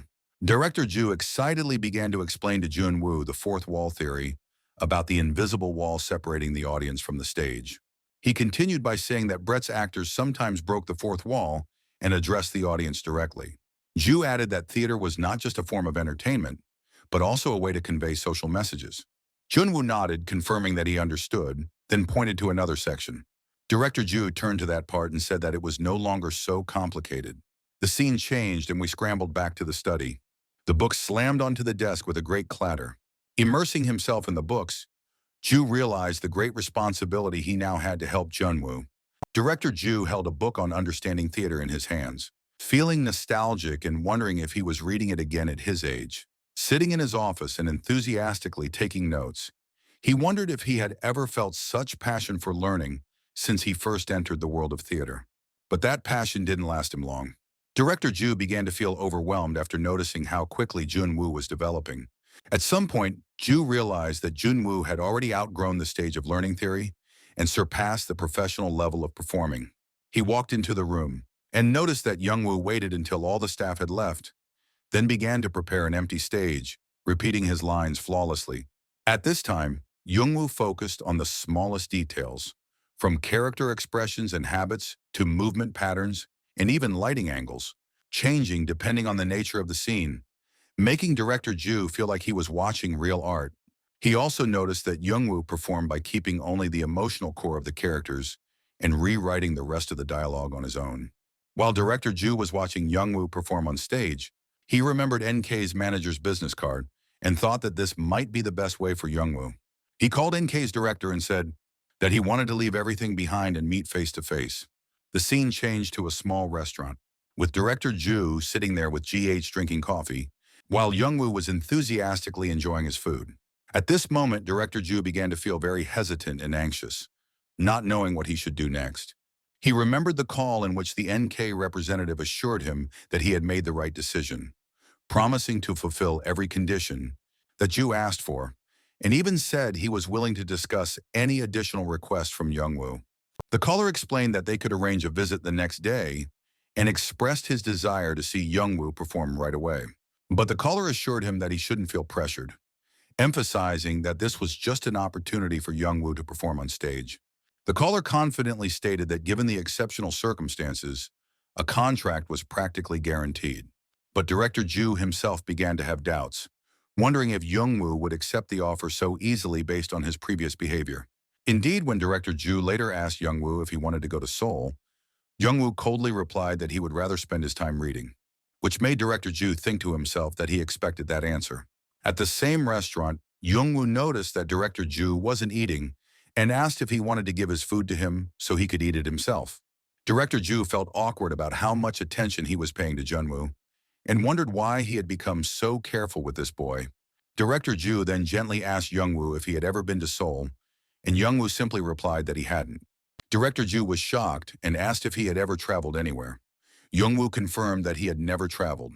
Director Ju reacted sharply, wondering aloud how someone his age had never traveled once in his life. But he quickly pulled himself together, realizing that he had strayed off topic. He calmly asked Youngwoo if he had even heard of the famous Building 63 in Seoul, explaining that he would be amazed when he saw it. Director Ju began to describe Building 63 with great enthusiasm, gesturing with his hands, explaining that it was a 63-story building. Meanwhile, Junwoo very calmly responded to this excitement with simple words. Impressive, continuing to eat his food. A strange silence briefly fell between them as they sat silently in the restaurant. Ju said that he had to go to Seoul the next day for a short trip and suggested that Youngwoo go together and see the city. He continued trying to convince Youngwoo by describing the famous Myeongdong neighborhood in Seoul, saying it was different from what he was used to seeing in the countryside, and asked if he had heard of it before. Youngwoo didn't answer a word. He just continued eating in silence. Director Ju felt a slight uneasiness because of Youngwoo's silence. But suddenly, Junwoo asked in a direct and unexpected tone, did Director Ju really want to get rid of him so badly? This surprised Ju, who hastily said that he just wanted Junwoo to enjoy his trip to Seoul. However, Youngwoo bluntly stated that he was disappointed. He then sarcastically asked where that enthusiasm had been before, which visibly tensed Director Ju and made him stare at him in confusion. Director Ju began to feel deeply anxious, wondering if Junwoo already knew what had happened. He continued to worry, thinking perhaps Junwoo had overheard his conversation or contacted NK himself. He regretfully realized that he should have told Junwoo about it first before taking any action. At that moment, Youngwoo stunned him by directly asking him if they would go to Seoul the next day. Director Ju, clearly flustered, asked in surprise if this meant that Youngwoo agreed to go, to which Youngwoo simply said yes. Director Ju asked if Gigi had a place he wanted to visit. He said no.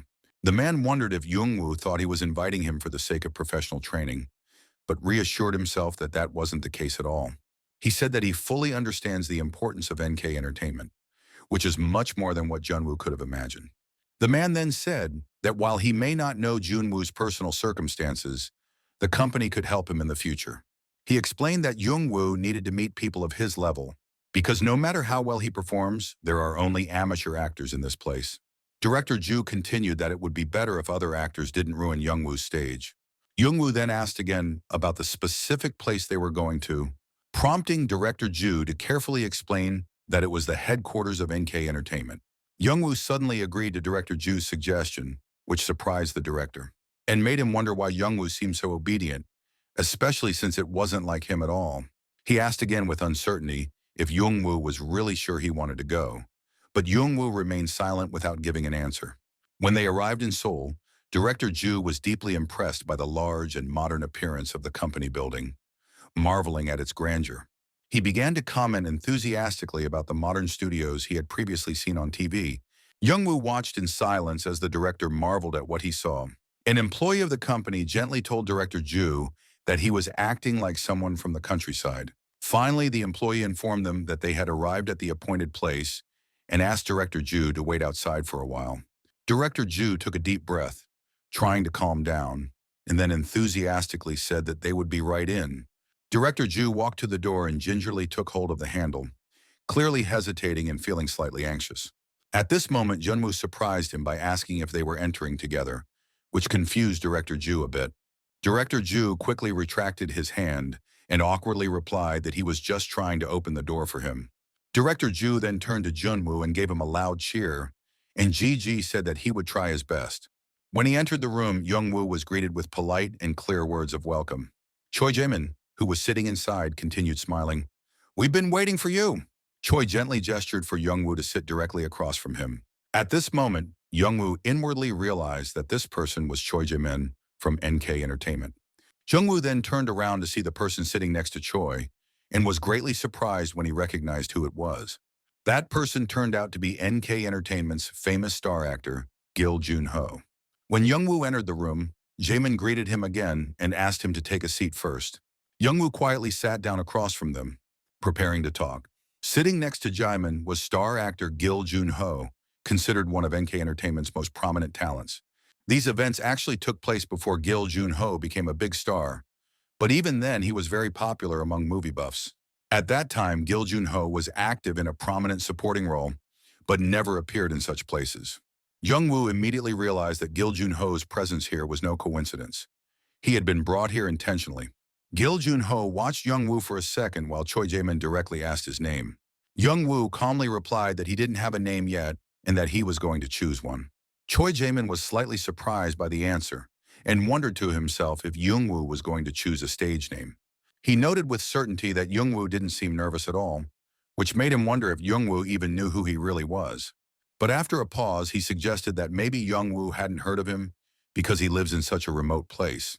Choi Jae-min started the conversation seriously, saying that they could gradually get to know each other, and told Jung-woo that he had already seen his performance and was very impressed. He then asked how long Jung-woo had been doing theater, and Jung-woo simply replied that the performance was 2 weeks ago. Choi Jae-min was surprised at the answer and clarified when was the first time. Gigi said that it was, which made Choi Jae-min wonder with shock if he heard correctly. Choi Jae-min's surprise increased when he actually realized that the guy had only started playing 2 weeks ago. At that moment, Choi Jae-min pulled out a new script called Miraculous Dimension, saying that their company was planning a new movie. Jung-woo held the script in his hands and quietly repeated the title, Miraculous Dimension. He remembered that he had seen this movie in his past life. It was a story about a body transmigration between a high school student and a 40-year-old teacher. Before discussing the details, Choi Jae-min asked Jung-woo to show a short snippet of his acting. Jung-woo hesitated for a moment, looking at the script in his hands. Then he already looked at the slightly ajar door. Meanwhile, Director Ju tried to listen from behind the door, but he couldn't hear anything. Choi Jae-min asked Jung-woo to start reading from page 34 of the script. Gil Jun-ho was surprised by Jung-woo's manner, because it was drastically different from what he was used to seeing from aspiring actors. He remembered that most of the ambitious actors he had met recently had given him excessive respect and actually begged him to watch them play.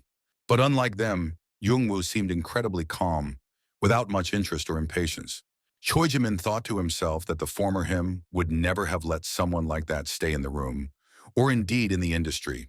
Yet he continued to watch Jung-woo with intense curiosity, thinking to himself, just how good is this boy?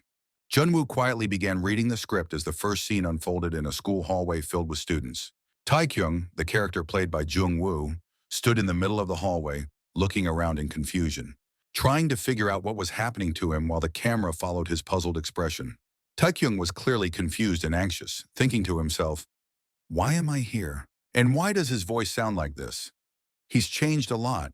In the room, Choi smiled softly and told Jung-woo that it wasn't that hard and asked if he wanted to try it.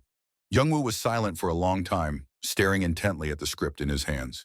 He sat quietly in his chair, continuing to stare at the script as if trying to make a key decision. Complete silence reigned in the empty room for a few seconds, as the sunlight streamed through the window. Suddenly, Jung-woo put the script on the table and said firmly that he couldn't do it here. Choi Jae-min was confused and asked if there was a problem or something wrong. Jung-woo clearly replied that he couldn't say the lines correctly in this setting. Choi Jae-min slightly irritatedly asked if that meant that the room itself was preventing him from acting well. He then assured Jung-woo that actors usually rehearse in quiet places like this, and that all you need to do is fully immerse yourself in the character. But Jung-woo interrupted him, explaining that it wasn't about immersion in the character, but about the lines themselves. Jung-woo calmly began to explain that there were many sounds missing from the script, such as the noise of skateboards, the laughter and chatter of the students, the sound of the students being active, and the sound of the wind coming through the windows.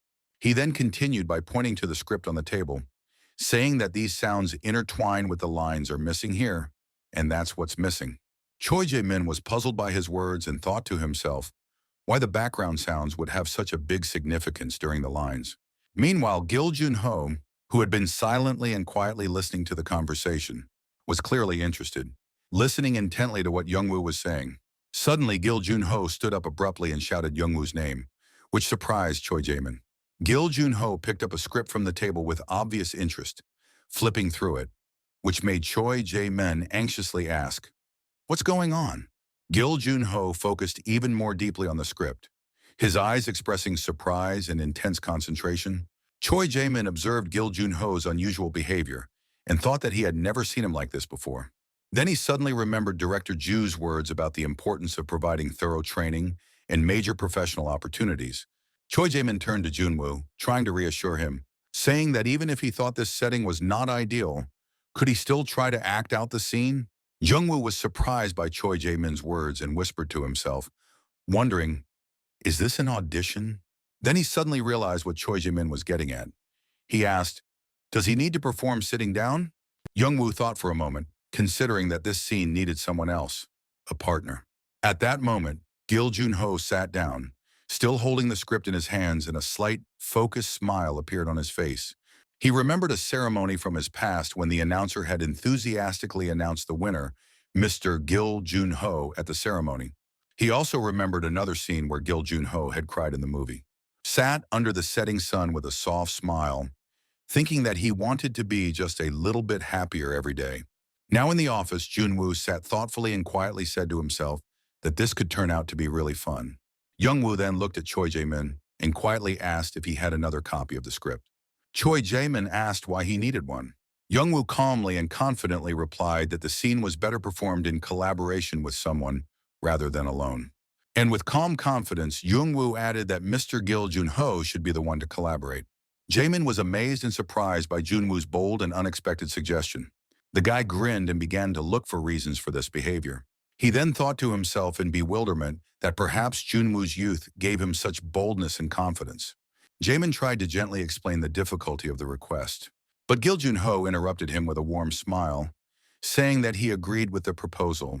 Jaemin was stunned by Gil's response and exclaimed in disbelief. He looked at Gil Jun-ho, anxiously wondering if the latter really intended to play with this boy right here and now. He then asked himself in confusion what exactly Gil Jun-ho saw in this young man that he was so excited to work with him. Meanwhile, Jungwoo sat quietly and calmly, waiting to see what would happen next. The scene changes, and here's Gil Jun-ho looking furious and tense, yelling about what's going on here. He looked at Jungwoo and shouted at him with furious energy, demanding that he stop just standing there idly. Jaemin watched the scene with great admiration, thinking to himself that Gil did not disappoint.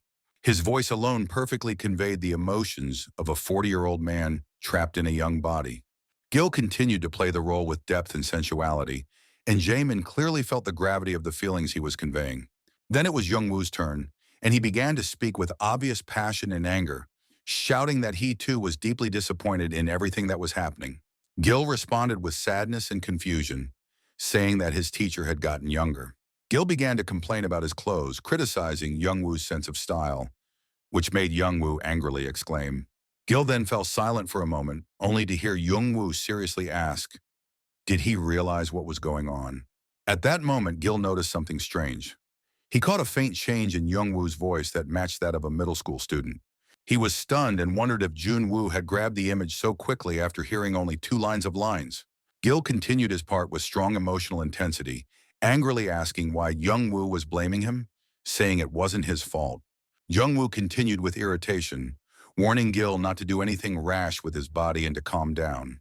At this moment, Gil noticed Jungwoo's finger trembling slightly, which impressed him even more. Jungwoo continued speaking with a firm tone, once again warning Gil not to do anything. Jaemin watched the scene with great interest, noticing Jungwoo's subtle gestures, the direction of his gaze, and small movements. Gil realized to himself what a wonderful skill Junwoo had, thinking that he had talent. At the end of the scene, Junwoo blurted out in despair and emotional exhaustion that he didn't know anything either, and that all this was driving him crazy. Jungwoo responded more convincingly, diving deeper into the character and precisely controlling the character's emotions. At that moment, Gil froze in place, staring intently at Jungwoo, as if trying to unravel the mystery of what makes him so unique. Gil then recognized for himself that he could no longer tell who was leading and who was supporting in their scene, and realized that if Jungwoo chose to perform more vividly, his own entire performance might be overshadowed. Not long later, Junwoo stood up, looking over the script in his hands. He quietly thought that there was something missing in the dialogue. Junwoo smiled softly and told Gil that he would soon give him the signal to return to the stage. Calmly, Jungwoo told Gil that he would stop at this point. Meanwhile, Gil watched him, quietly wondering where this young man came from and what he had been doing up to this point. The two of them stood in the room in complete silence, not moving or saying another word. Finally, Junwoo spoke with a quiet smile, telling Gil that playing with him was a completely different feeling than playing alone on stage. Gil was surprised by Junwoo's words and quietly thought in bewilderment. Inside, Gil was deeply touched and thought to himself that he was the one who should be thanking Gigi. He then sadly thought about how happy he would be if he could really work with this young man. Junwoo gave a genuine bright smile and assured Gil that he too had enjoyed the experience very much. At that moment, Gil stood in front of Jungwoo and confessed that he could never forget that day. Suddenly, Jaemin intervened, clearly surprised and excited, saying that the performance had exceeded his expectations. He added with amazement that he was genuinely amazed at what he'd seen. Gil smiled, clearly referring to Junwoo, saying that now that he had seen the performance, it was time to move on to the details of the contract. He then directly addressed Jungwoo with a smile and asked if he had changed the second line on purpose. Jungwoo calmly and confidently replied that he had indeed changed the dialogue a bit. To this, Gil quietly explained that if it was a real scene in front of the camera, his actions and movements would have been different too. Jungwoo then seriously explained that he had adjusted his facial expression to fit the current scene. Jungwoo then explained that he had adapted his face to the setting. While Choi Jae-min looked a little confused, Jungwoo quietly turned to Gil and asked with genuine interest if he had ever practiced stage acting. Outside, Director Ju stood looking somewhat surprised as he listened to what was going on inside. But he was stunned when he entered the room and found Gil sitting there waiting. He remembered that he had only recently been able to hear part of the performance in their conversation. However, he had never expected that the stage partner in the training would be Gil Junho himself, and he was glad about it. But Director Ju froze in confusion for a moment, wondering at the strange expression on Gil's face. Then it suddenly occurred to him that Gil's discomfort might be related to the way this young man was behaving. Finally, Gil Junho spoke up, addressing Director Ju and asking if Director Ju really ran the theater. The director confirmed that he did indeed own a theater in the middle of nowhere. Gil Junho then asked what productions were planned. When Gil Junho started talking to Director Ju, the director asked, "Why is he asking this?" Gil Junho smiled calmly and explained that he was just wondering if he could perform on a stage. At that moment, Director Ju was deeply shocked in secret, amazed at the thought that such a major actor could perform in his theater.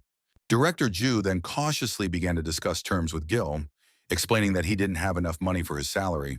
Gil Junho responded with a calm and confident smile, assuring that money was not a problem for him at all.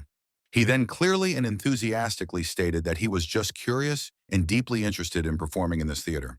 Director Ju was again inwardly surprised, perplexed as to what exactly Gil meant by repeating this thought in his head. He then asked Gil if they had already made arrangements with the boy, to which Gil quickly confirmed that he had just finished talking to him. But Gil Junho interrupted him and calmly asked if the boy was only working in his theater, expressing his surprise at the boy's talent and saying that it was hard to believe that Jungwoo only belonged to a small local troupe. Gil quickly apologized after noticing Director Ju's awkwardness, assuring him that he hadn't meant to offend him. Director Ju admitted that he understood the sentiment perfectly and had once felt the same way himself. Ju clarified that he doesn't really know everything about Jungwoo's life, since he enjoys solitude by reading books and theater scripts. He also admitted that he can't be sure what exactly Jungwoo is internalizing from these books. Gil Junho was extremely surprised by Director Ju's words and began to ponder in amazement. He remembered the moment when he himself had reacted with strong emotion to the thought that everything Junwoo knew about acting was completely self-taught.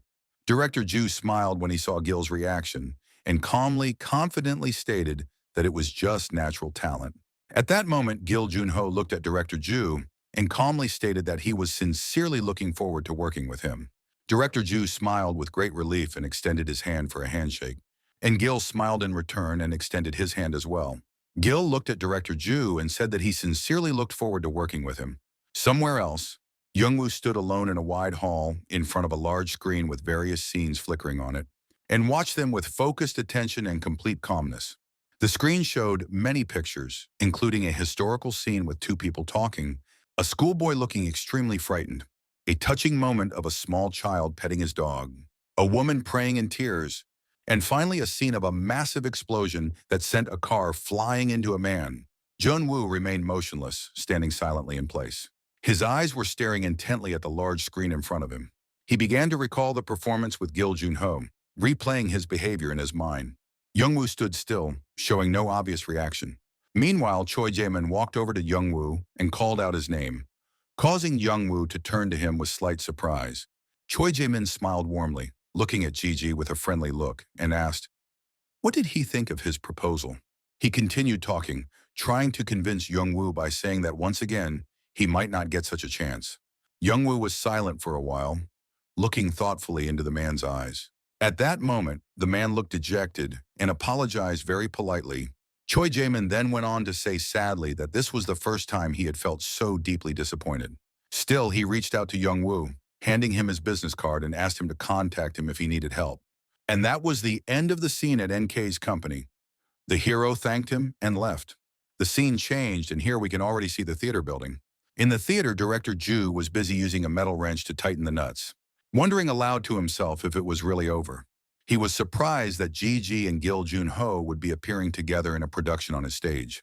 At that moment, Youngwoo entered the theater, and director Ju noticed his early appearance. Wondering why he had come so early in the morning, Youngwoo pointed to the other workers and asked why director Ju himself was doing these things. Director Ju smiled, waved his hand, and told Youngwoo to get on with his practice, since he himself was dealing with other matters. But he quickly recovered and clearly told him to rest, gain strength, or go somewhere to have some fun. Director Ju stopped working and turned to Jun-woo with a slight smile. Then lightly tapping on the staircase railing, he asked Youngwoo how was he. Jun-woo was a little surprised by the principal's words and only said in surprise, "Wow." Director Ju said that he noticed Gigi's effort and decided to keep up. Youngwoo then asked if all these changes were made specifically for the upcoming performance. The director confirmed that he had indeed tweaked it a bit. Youngwoo felt slightly surprised, thinking that the director not only admired him, but had actually studied theater for a long time and had been running this place for a long time. Jun-woo inwardly wondered how high the director's expectations were for the upcoming performance. Finally, Youngwoo smiled and said that the theater looks much better now than before. And as he left, he added that he would make a few more adjustments later. But director Ju looked slightly hesitant. A question popped into his mind. He turned to Youngwoo and said that he wanted to know something. Youngwoo calmly asked what exactly it was that piqued his curiosity. Director Ju replied that he didn't understand. Why did he say no to NK if he wanted to perform with Gil? Jun-woo silently looked at director Ju without giving an obvious answer to that question. Ju said that they probably have a lot more scripts out there written by popular writers, and he could act in a lot of them. He then said that he never understood it, and this time he was especially interested to know the reasons for the rejection. But Youngwoo remained silent for a while, just quietly looking at director Ju. After a pause, Youngwoo said very calmly that he didn't remember exactly why he had rejected the offer. Director Ju was surprised by the answer and tried to make a joke about how Jun obviously did it because of him. But Junwoo didn't respond and just continued walking away, inviting director Ju to have breakfast together. The principal was surprised and didn't realize. Was the kid serious now? Outside, Junwoo very calmly said he would order kimchi stew and asked director Ju what he would like to eat while director Ju was very surprised. Later, quiet sounds were heard coming from the rehearsal room, and the principal quietly approached the door to look inside and find out what was going on. Director Ju began to wonder with deep confusion whether Gil was really passionate about the theater or if he was interested in something else entirely. Gil Jun-ho continued to carefully jot down notes while listening to Youngwoo's thoughts on the script. Director Ju thought to himself that he didn't believe Gil would come for even one day of preparation at all. He began to think back to that morning when he walked into the theater, yawning through his mouth and saying good morning to everyone. Gil Jun-ho rented a place near the theater to rehearse the play every day, and came to the theater even earlier than director Ju himself. Shortly after director Ju arrived, Gil Jun-ho greeted him and quickly went out to talk on the phone. At that moment, director Ju thought to himself that Gil Jun-ho seemed more interested in working with the new talent than the theater. Director Ju silently watched Gil Jun-ho and thoughtfully asked himself why this man hadn't left yet. Jun-woo stood next to director Ju and said that he himself didn't know why. Ju was confused. Soon Gil Jun-ho sat down on the couch and became visibly nervous, which caused director Ju to ask Jun-woo in surprise if Gil Jun-ho always acted like this. Woo asked what exactly was wrong, and director Ju clarified that he was talking about the tense and irritated expression on his face during rehearsal. Youngwoo calmly replied that it only happens sometimes, and director Ju thought to himself that he expected to see Gil Jun-ho more angry. Gil Junho befriended Youngwoo, holding the script in his hands, ready to continue the discussion. Youngwoo sighed, preparing to re-enter the discussion with Gil Junho, who seemed very raring and excited to continue. After a while, Youngwoo told Gil Junho that there was no point in continuing this discussion because he had his own vision. Gil Junho looked seriously at Youngwoo, who told him very clearly that he should find his own way, on his own. At that moment, Gil Junho suddenly felt a wave of surprise and portrayed it. Outside, director Ju continued to watch their scene from afar and began to feel that something different was happening this time. The days were passing, and the date of the expected theater performance was approaching. There was only a week left before its showing, and the preparations were finally coming to their final stages. Yet despite all this, there was still one unresolved problem. The problem concerned the character of the fugitive Paul, whose role had not yet been assigned. Director Ju sat in his office, deep in thought, muttering to himself, anxiously pondering the problem. At the same time, the theater's website proudly reported the participation of star Gil Junho in the production, and the reviews were positive. Some in the comments expressed bewilderment, wondering how Gil Junho, who is known as an outstanding actor, would be able to do the same. Gil Junho, who was famous for only starring with big directors, agreed to perform in such a small theater. Director Ju also wondered if he should consider it his good fortune. Although Gil Junho's participation attracted a lot of attention, the underlying problem remained in the shadows and was not publicized. People began to notice and point out that the role of the fugitive Paul confronting Inspector Anton had not yet been assigned. Just a week before the premiere, Director Ju was extremely concerned about the possibility of presenting the play without announcing another lead actor beforehand. Immersed in thought, he suddenly noticed a light on, and the door opened late at night, which surprised him. Who could be awake at this hour? When Director Ju opened the door, he was completely stunned by what he saw, even whispered in wonder if this was really his theater. Junwoo was sitting quietly in the theater, having rebuilt and rearranged it so beautifully that Director Ju barely recognized the place. Youngwoo was surprised to ask what Director Ju was doing here so early in the morning, and the director hesitantly walked down the steps of the theater toward him. Junwoo calmly turned to him and asked him with a soft smile if he liked this place. Director Ju was surprised at the question and replied with obvious excitement, how could he not admire such a beautiful transformation, wondering again if this was really his theater.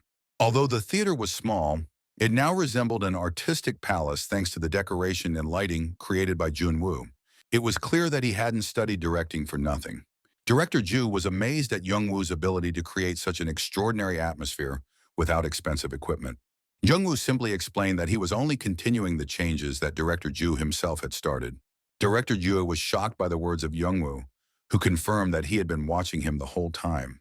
He felt great joy in imagining how the theater would look like during a performance with these innovations. When Junwoo wiped his forehead with a tired movement, Director Ju suddenly froze, completely amazed by the beauty of Youngwoo, which was revealed when he flipped his hair off his face. Director Ju wondered in amazement if Youngwoo had always been so beautiful, which made Youngwoo himself slightly embarrassed and uncomfortable at the unexpected question. When Director Ju asked why he always hid his handsome face, Youngwoo replied that he hid it because of his past work. Director Ju was deeply moved by looking at Youngwoo, thinking how this guy still hides so many secrets behind his calm appearance. Director Ju felt that Youngwoo had already experienced a lot and had done his best to reach this level of skill. Meanwhile, Junwoo thought to himself that this performance would be quite different from the previous performance, which only had about 20 people attending. He expected that there would be rumors about him one way or another because of this. But no matter what, Junwoo didn't feel the slightest bit uncomfortable or anxious about the situation. Jun recognized to himself that it was too late to backtrack on his decisions. He remembered how Director Ju had clearly stated that he would take responsibility for whatever happened next, no matter what it was. At that moment, Junwoo thought to himself calmly, it's still a second life. But then Director Ju gently asked him if he was completely sure of his decision, and Junwoo replied with a soft, confident smile that he was fine, and it wouldn't cause him any trouble. Director Ju remained amazed, pondering to himself how Youngwoo always manages to read his mind. Afterward, Director Ju tried to calm himself down by saying that if Youngwoo insisted, they could completely hide his identity. But Director Ju immediately regretted what he said, dismissing the idea as ridiculous, calling it impossible. However, Youngwoo simply replied that it didn't matter anymore. Director Ju tried to justify his concerns again, saying that it might get on the news and video interviews with Youngwoo would start spreading. Youngwoo replied that he's quite aware of what could happen, but he doesn't care. Youngwoo then looked at him calmly and confidently said that he'd rather do it than die. Director Ju was shocked and deeply affected by Youngwoo's words. Junwoo smiled softly and said that it was time to start already. The guy said that he would be very disappointed if it all went to waste. Junwoo and Director Ju stood together in the center of the stage, quietly taking in the atmosphere of the space in quiet silence. The director had already thought of what he should do next. Director Ju gently told him not to worry about anything and only focus on the stage. He would take care of everything. Director Ju assured him with full confidence that he would make sure that nothing in this play would cause Junwoo any trouble. Youngwoo silently looked at Director Ju and gave him a slight smile. The scene switched to the street around the theater. News began to spread on the internet. People were curious about the new actor playing the lead role next to Gil Jun-ho. Some speculated that he might be the new trainee from NK Company. Then the official promo image of the show was released. Confirming Youngwoo's participation as the fugitive Paul, the audience began to gather outside the theater, overflowing with excitement and anticipation. Backstage, when Director Ju looked at the stage, he saw that the audience was very excited. The audience in the audience began to discuss animatedly how such a small theater was able to attract a famous actor like Gil Jun-ho to participate in the production. Meanwhile, Director Ju watched nervously from backstage, listening to the audience's enthusiastic conversations. The audience began gesticulating and discussing Gil Jun-ho's return after a long absence, which made him both anxious and delighted. He remembered how surprised he was to watch Gil Jun-ho rehearse, whom he was used to seeing only in this role. He noticed the reactions of the audience that clearly confirmed Gil Jun-ho's true fame. Among those seated, some commented on the beautiful stage design. Another girl said that when she entered the theater, she thought she found herself in an abandoned mine because of the elaborate, ominous lighting. Director Ju watched these reactions from afar, smiling silently. In the actor's waiting room, Junwoo stood quietly, intently reviewing his script while the rest of the cast was busy making final preparations. He stood in front of the mirror in complete silence, as if immersed in thought. Junwoo felt a strange sensation he wasn't used to when suddenly Director Ju gently called out to him from behind. He looked a little embarrassed, but then calmly asked if Youngwoo was ready to go on stage. Youngwoo turned to him again and replied with quiet confidence that he was completely ready. The play began under the title The Chase Across the Border, and the plot revolved around Inspector Anton, who 10 years ago had lost his family and one leg due to someone else's actions, which entailed a ruthless chase through time. The image of the fugitive Paul, played by Youngwoo, was unwittingly drawn into these events. Gil Jun-ho perfectly embodied Inspector Anton, conveying the depth of his anger, while Youngwoo brilliantly embodied the role of Paul, clearly showing the character's suffering and the injustice he faced. A tense chase between the two characters unfolded on stage as each tried to outwit the other in a complex story. The description to the poster stated that this was a complex play where the audience would not be able to easily distinguish reality from illusion. That's when a character came on stage, tapping his cane on the floor. Gil Jun-ho stood on stage as Inspector Anton, firmly expressing his desire to put an end to this decade-long story once and for all. The audience listened to Gil Jun-ho's voice with great admiration. One audience member tried to capture Gil Jun-ho's presence on stage despite the ban on taking pictures. Director Ju, watching from backstage, was amazed by Gil Jun-ho's performance and wondered if he was always this amazing. Gil Jun-ho stood on stage delivering a powerful monologue, attracting the deep attention and admiration of both the audience and Director Ju. When the monologue was over, Director Ju said to himself in admiration that a true professional actor really stands out from the rest, confirming to himself that this level of acting is what keeps the audience coming back to the theater. But suddenly a loud and mysterious voice came from the stage saying that it was the one who made him a monster, which shocked everyone.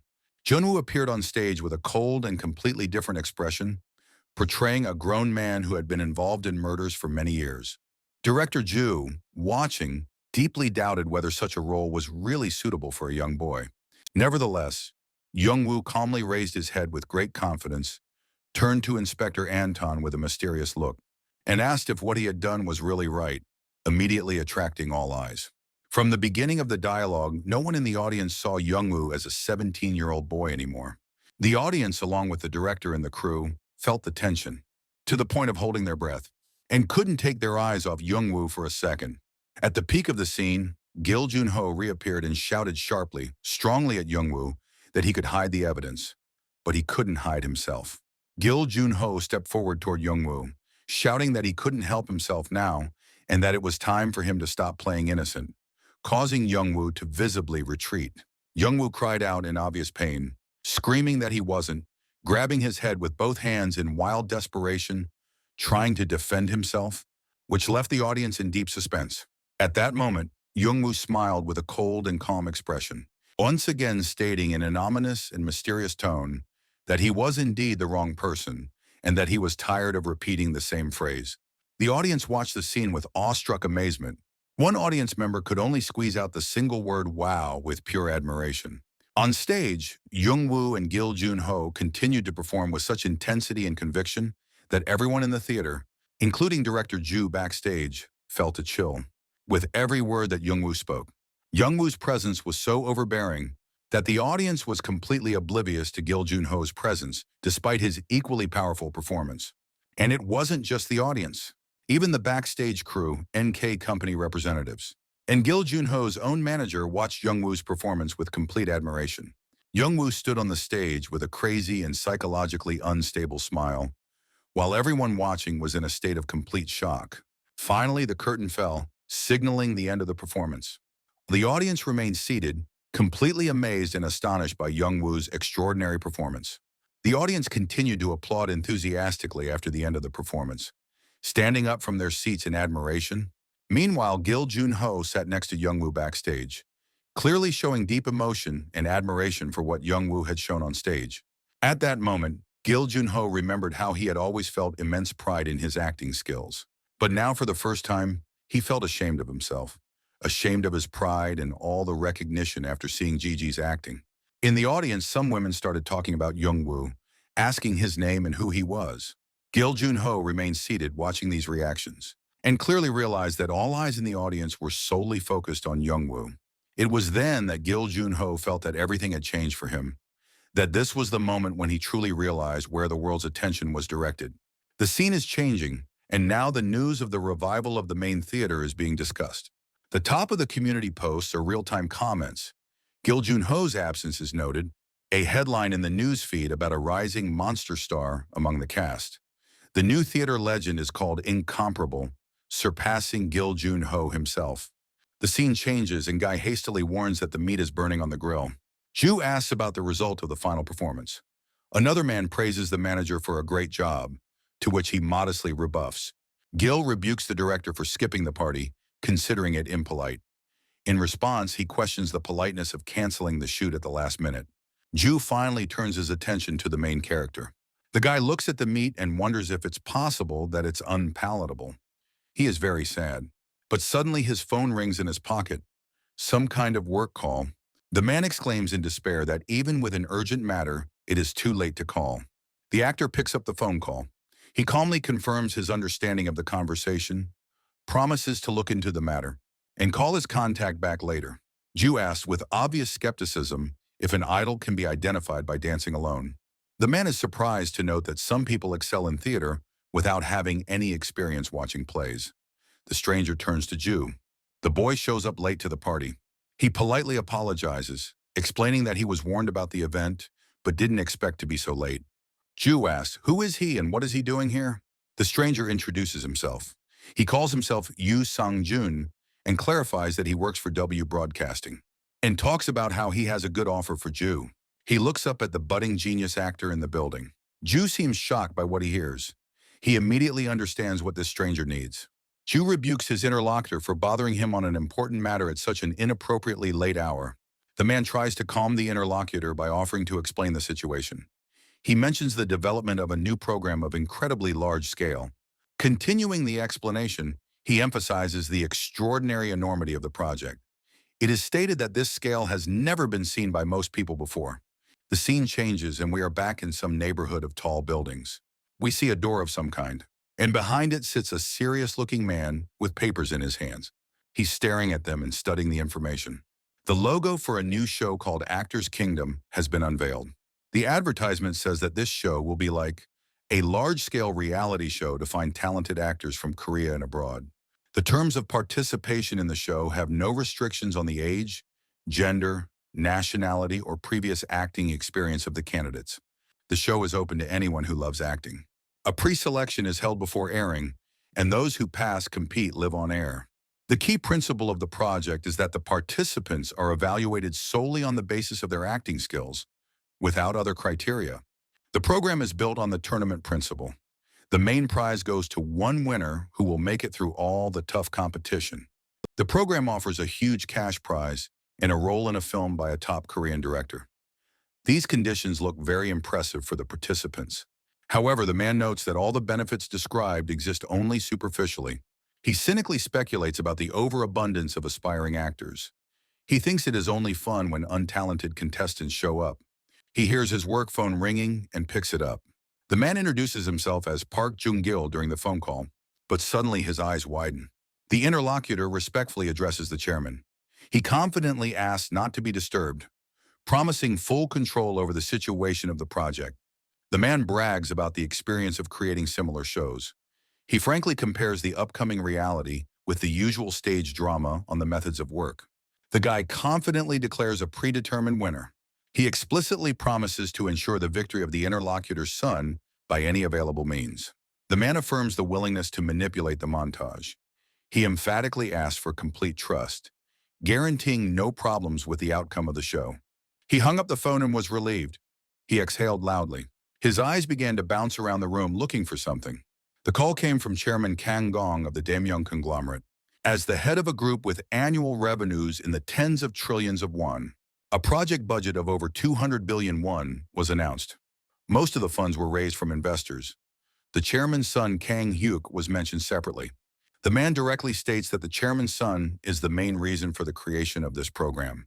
The interlocutor frankly admits that the project is a production to create a star out of the sun. He is confident of the ease of realization of this plan. The importance of controlling the viewer's attention is emphasized. Early pressure can lead to suspicion of predetermined outcomes. It takes a contestant to attract interest followed by a quick disqualification. The standard reasons for disqualification are too primitive. Suddenly, an employee enters the office with materials. He addresses the team leader, informing him of the documents brought in for review. The team leader reviews the materials. He asks about the availability of prospective candidates, noting the formulaic nature of most of the questionnaires. Someone ironically notes the perfect match. Another man clarifies if something broke at this fortunate moment. Jun-woo's questionnaire appears in front of the man's eyes. The basic details are listed: name, age, address, phone number. His full name is highlighted at the top. He heard the news about the revival of the main theater. There are many forum posts, including comments about Jung-woo and Gil Jun-ho. A man recognizes the guy from the scandalous news. A colleague confirms that Jung-woo is now famous in theater circles after the story. Tim Lit asks about a performance recording. Busy with work, he waves off watching the video and demands a brief oral retelling. The employee agrees. He mentions the information gathered about the candidate, alluding to the unusual circumstances of his background. The facts are voiced. A guy from the province, honest, without family and money. Abandoned his studies for an acting career without support. Daily visits the main theater, driven by a passion for the stage. Established a close relationship with theater representative Ju Man-sik. Rumor has it that Jung-woo treats the director like a father. This informal relationship is of interest to observers. Witnesses report his attempt to make his way through the competition. The guy approached the NK company to get a chance to perform. Park speculates about the guy's courage in getting Gil Jun-ho to cede the stage. The interlocutor surprisingly interjects about the details of what happened. The man criticizes modern beauties who believe in easy success without proper effort. The idea of spectatorial discernment is voiced. The sincere passion of a provincial guy seems capable of touching the hearts of the audience of the show. The description of the scenario continues. The naive guy faces the harsh reality and suffers defeat from the capital's favorites of the project. It is hoped that his story will ignite a spark in the hearts of the viewers. Even a brief emotional response from the audience is considered valuable for ratings. The man is confident in the effectiveness of emotional promotion. He interrupts the report, ordering an urgent meeting with the candidate. Someone looks at the documents with surprise. His question expresses an unexpected discovery or arose doubt in the data presented. The boy's talent is recognized, but it's emphasized that it's not commensurate with Kang Hyuk's. His training at the Juilliard School of New York is mentioned. More on Kang Hyuk's superiority is a wealth of stage experience, including work with Broadway and Hollywood stars. The guy is capable of attracting attention, but is on a whole different skill level. His potential is recognized as limited. The man abruptly interrupts a coworker. He considers the question naive and requires a professional approach without silly clarifications. Someone recalls the guy's looks and influence. Any agency is ready to fight for him, and spending $200 billion is unreasonable. A boss gives an ultimatum to a subordinate. The deal has to be finalized today, or else it's not worth coming back to the office. The scene switches again to Ju's conversation with the kid. The employee interjects about the decision about Youngwoo to include the kid in the show. The man addresses CEO Ju. He emphasizes the exclusivity of the upcoming casting, setting it apart from the usual projects. The conversation continues. The magnitude of the attention is emphasized. The entire project will be closely monitored by the entire country. A direct question to CEO Ju is sounded. The interlocutor recalls his own strong desire to see Youngwoo succeed in his career. The speech is interrupted mid-phrase. Joe realizes that he is being provoked. Rumors are voiced about the intention to use Youngwoo for hype. The speaker is not afraid of exploitation, but something is bothering him. The risk is mentioned. If the public sees the real skill of the guy, all the plans of competitors will collapse. The only worry goes unvoiced. Ju clarifies the list of people present, then singles out Youngwoo as a special participant in the casting conversation. The man asks for a list of approved contestants for the show. He insists on explaining the terms of the contract, making the interlocutor uncomfortable. The interlocutor avoids specifics. He refers to the incompleteness of the negotiations, refusing to discuss the details of the casting. The guy realized that he clearly underestimated Ju's competence. He is surprised by the deep knowledge of the theater director in television subtleties. The main problem is voiced. Participation in the production would not cause any questions, but the specifics of the show create risks. The peculiarity of the show is explained. The focus would be on idols with an army of fans or interns at major agencies. A hypothetical scenario is considered.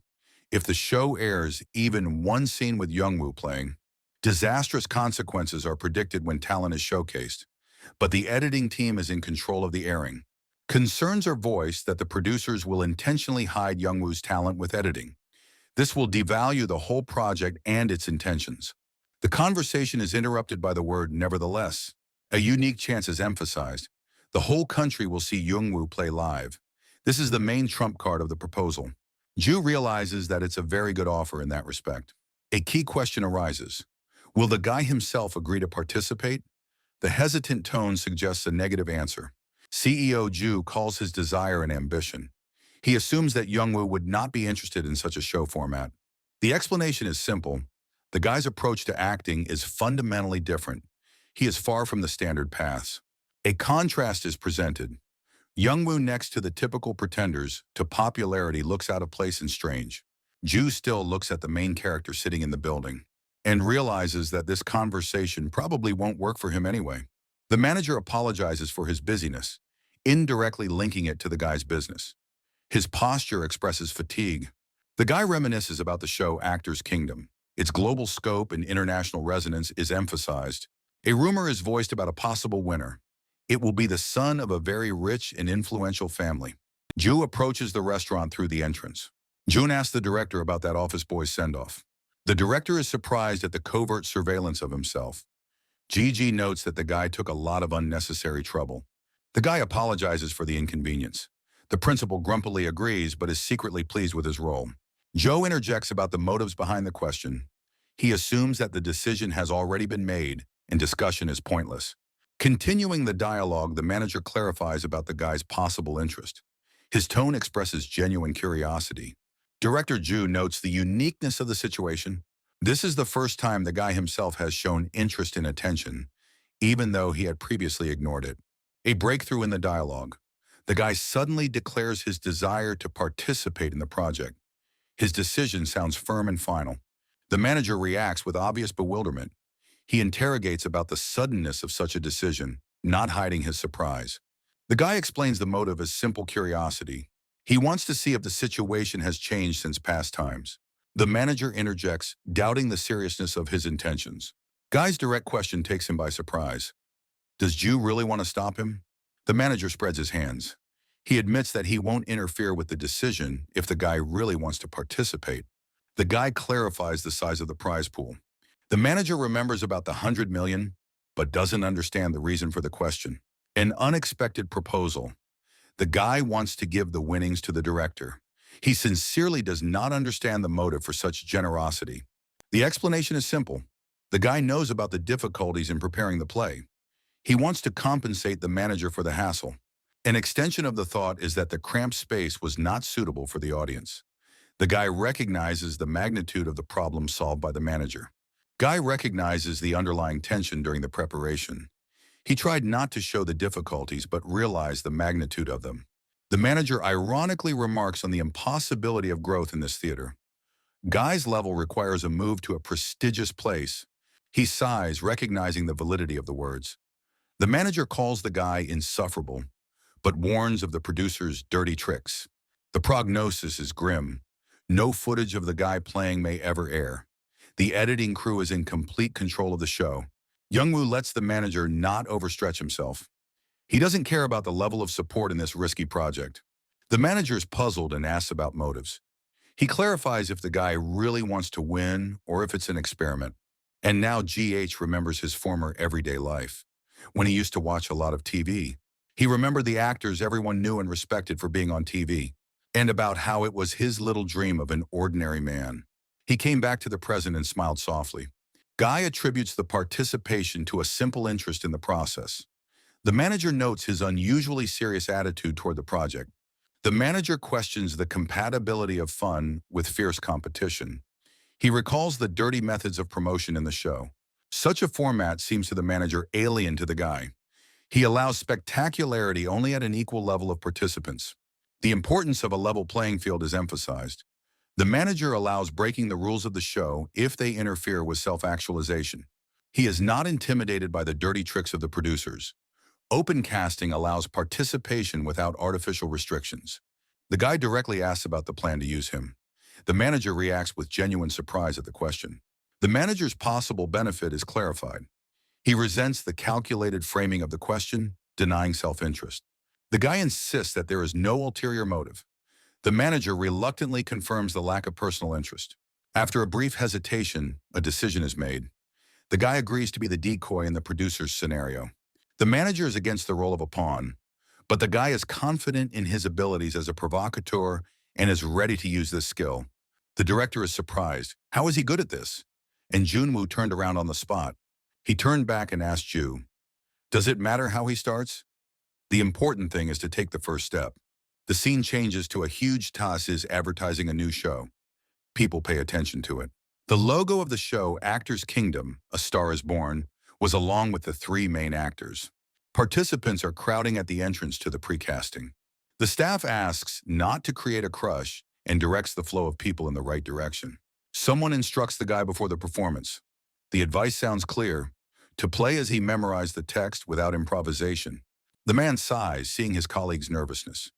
He tries to calm him down, gently advising him to remain calm. Youngwoo stands calmly in the middle of the crowd. The participants are in great excitement.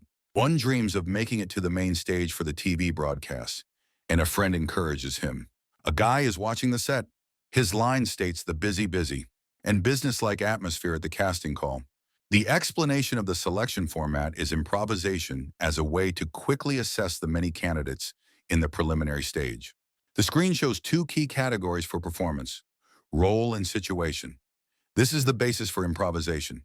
Participants draw random cards. They are labeled with roles and situations: anger, recognition, success, or failure.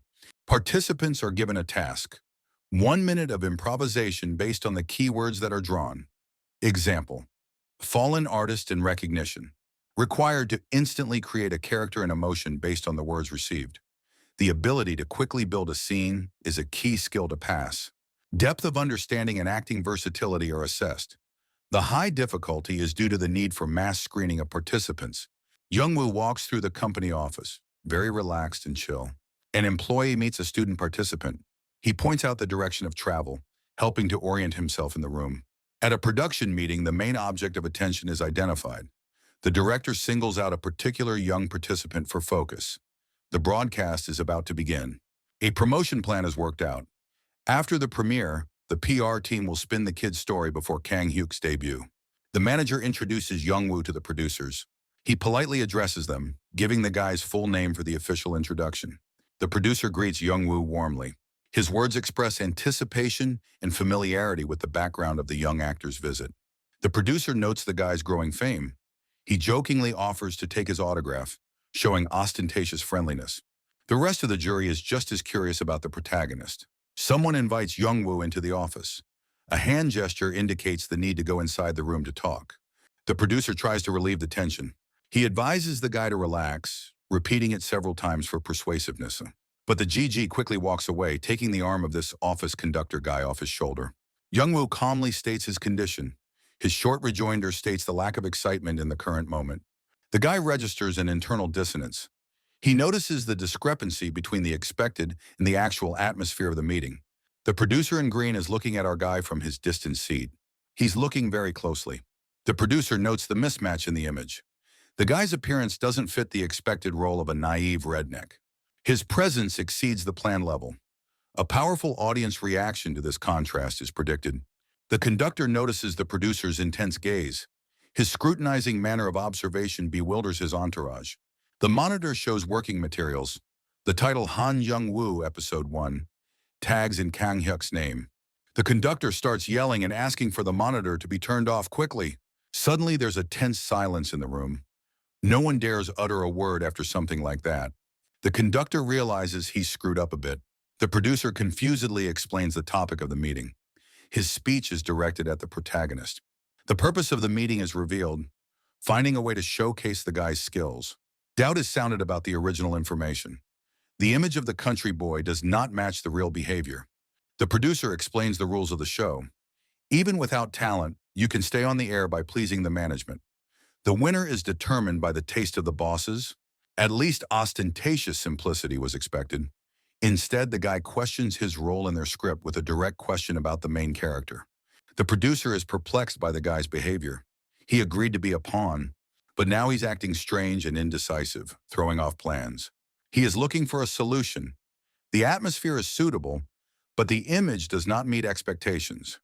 Deviation from the plan requires urgent adjustment of tactics. A regret for the soft approach is sounded. Producer considers careful restraint to regain control of the situation. A paradox is noted. Usually inexperienced participants are more malleable. This case violates all standard casting management schemes. The manager waves goodbye to the inconsistency. He's only pleased with the guy's lack of excitement, which simplifies the filming process. Something's bugging the producer, though. The producer doubts the clarity of the hints. He explicitly says the budget is 20 billion won, trying to impress the guy with the scale of the project. The manager expresses doubts about Youngwoo's abilities. His line contains an unfinished thought about the possible difficulties of the performance. Gigi even yawns from such an empty and boring conversation. Participant number 17, Kim Jin-woo, is announced. He is given the keywords soldier and confession to start the improv. The producer assures him that it's safe to follow their plan. His tone expresses an attempt to remove the guy's remaining doubts. But suddenly the guy points his finger upward. Youngwoo asks for permission to observe the process. His question interrupts the negotiations about the details of participating in the show. He points his finger in some direction. The producer reminds him of the importance of the current conversation. He expresses annoyance at the guy's sudden loss of attention. The guy demonstrates complete disregard for the topic. His detached response confuses the interlocutors. He criticizes the organizers for idle chatter. The contestant is waiting for the evaluation, and they are discussing extraneous things. The producer irritatedly states the uselessness of words. He agrees to cut to the chase, but his tone remains sharp. The producer voices a prepared legend. Youngwoo used to go to Jew theater every day out of passion for acting, but the director kicked him out. Dramatic details are added. The guy's desperation, his plea, give one chance, a continuation of the fictional story. Youngwoo's persistence saved the theater from bankruptcy. His talent was unexpectedly revealed at a critical moment. The guy calmly refutes the lies. He points out that director Ju never kicked him out, contrary to the producer's story. An awkward silence reigns. The producer tries to salvage the situation by insisting that the truth is not necessary, but the story is necessary for airing. Guy reminds him of the acting casting format. The producer parries. Viewers need stories, not just skills. Youngwoo declares the purpose of participation, only acting. Everyone around him was shocked. The green producer looked at Gigi strangely at all. But Youngwoo was confident in his words and looked him straight in the eye. Gigi exploded and said that the producer was telling him not to act, but to become a fraud again and cheat people.